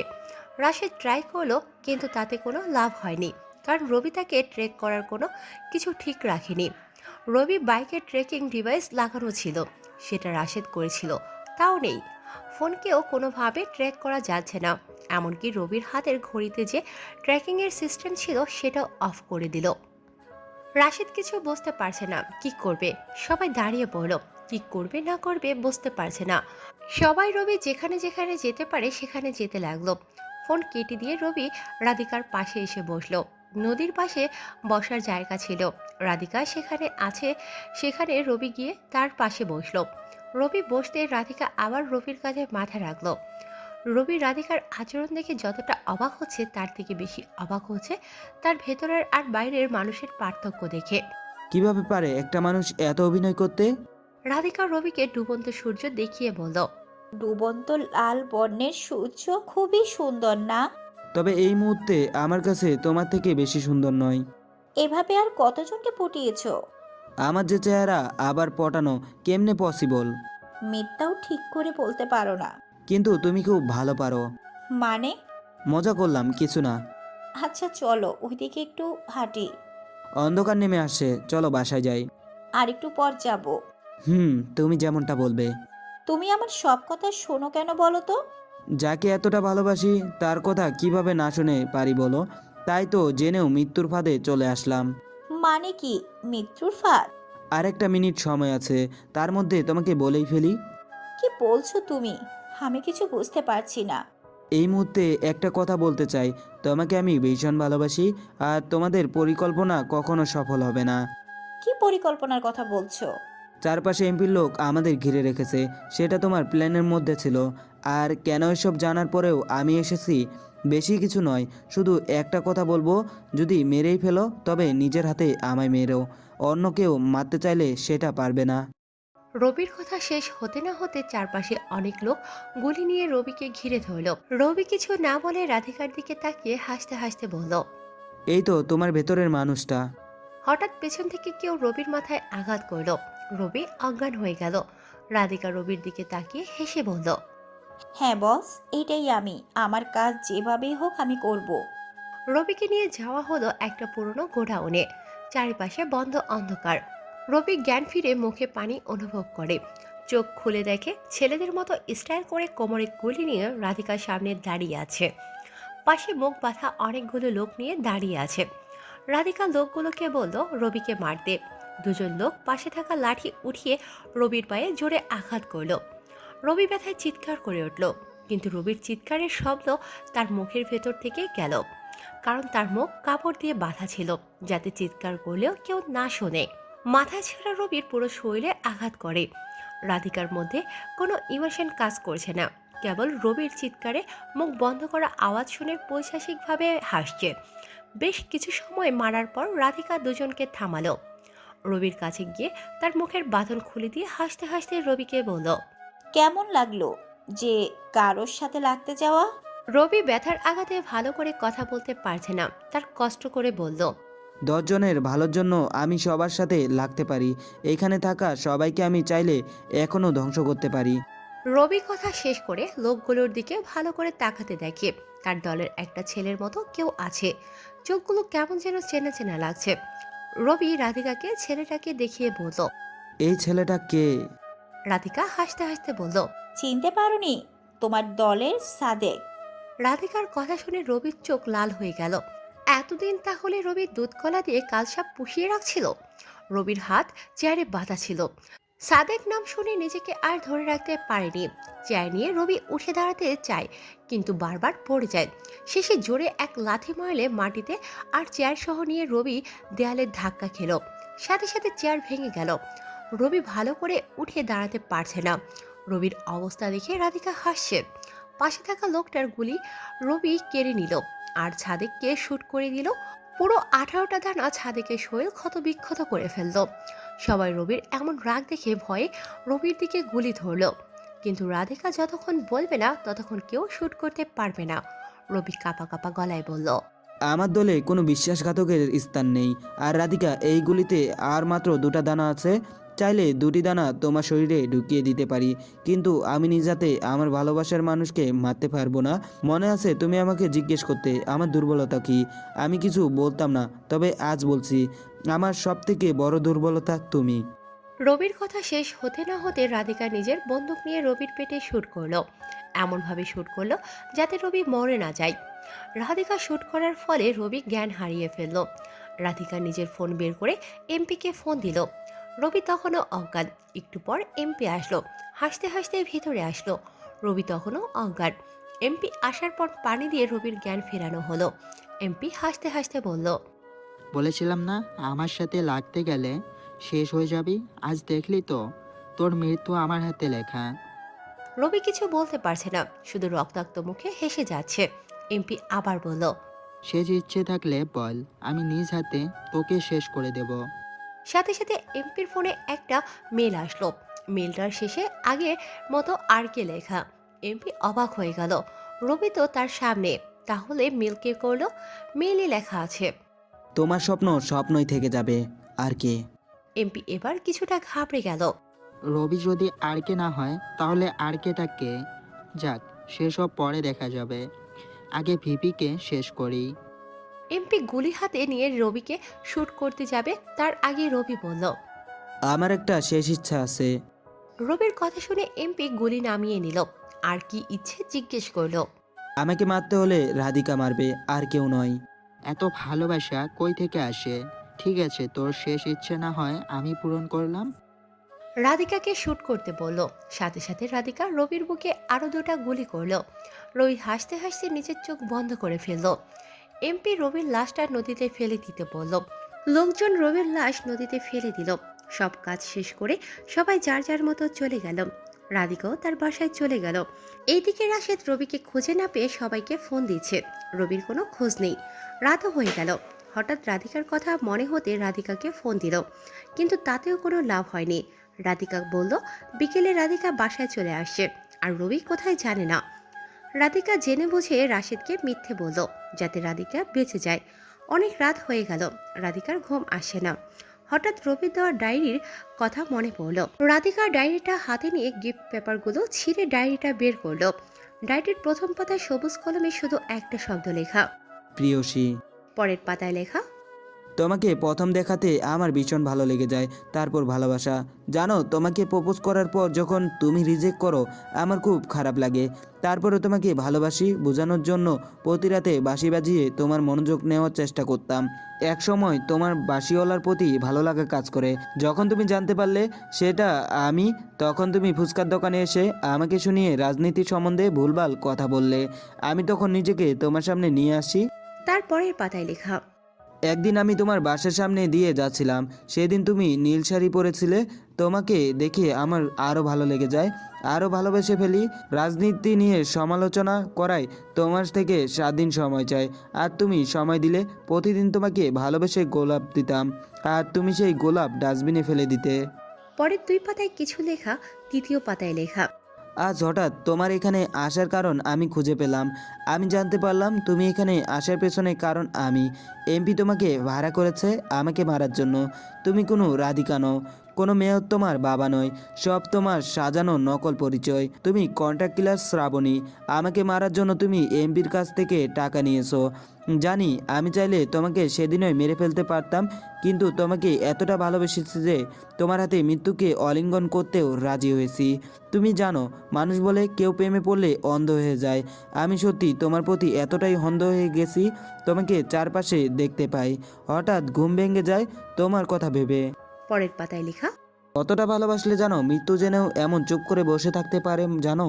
পরিশেষে একটা কথা বলবো তোমাকে, আমি ভীষণ ভালোবাসি। সব বেঈমানদের মধ্যে তুমি সর্বশ্রেষ্ঠ বেঈমান হয়ে থাকবে আমার লাইফে। 7ম দিনে তুমি আমাকে মেরে ফেলার প্ল্যান করেছো, আমি স্বেচ্ছায় মৃত্যুকে অলিঙ্গন করব। ভালো থেকো বেঈমান প্রিয়সী। পুরো ডায়েরিতে আর কিছু লেখা নেই। রাধিকার মধ্যে কোনো অনুতপ্ত বোধ নেই। ডায়েরিটা ডাস্টবিনের দিকে ফেলে দিয়ে এক পৈশাচিক হাসি দিল, আর অট্ট হাসি দিয়ে বলল, ভালোবাসা মানুষকে সত্যি অন্ধ বানিয়ে দেয়। খুব তাড়াতাড়ি ফিরে আসছি আমি।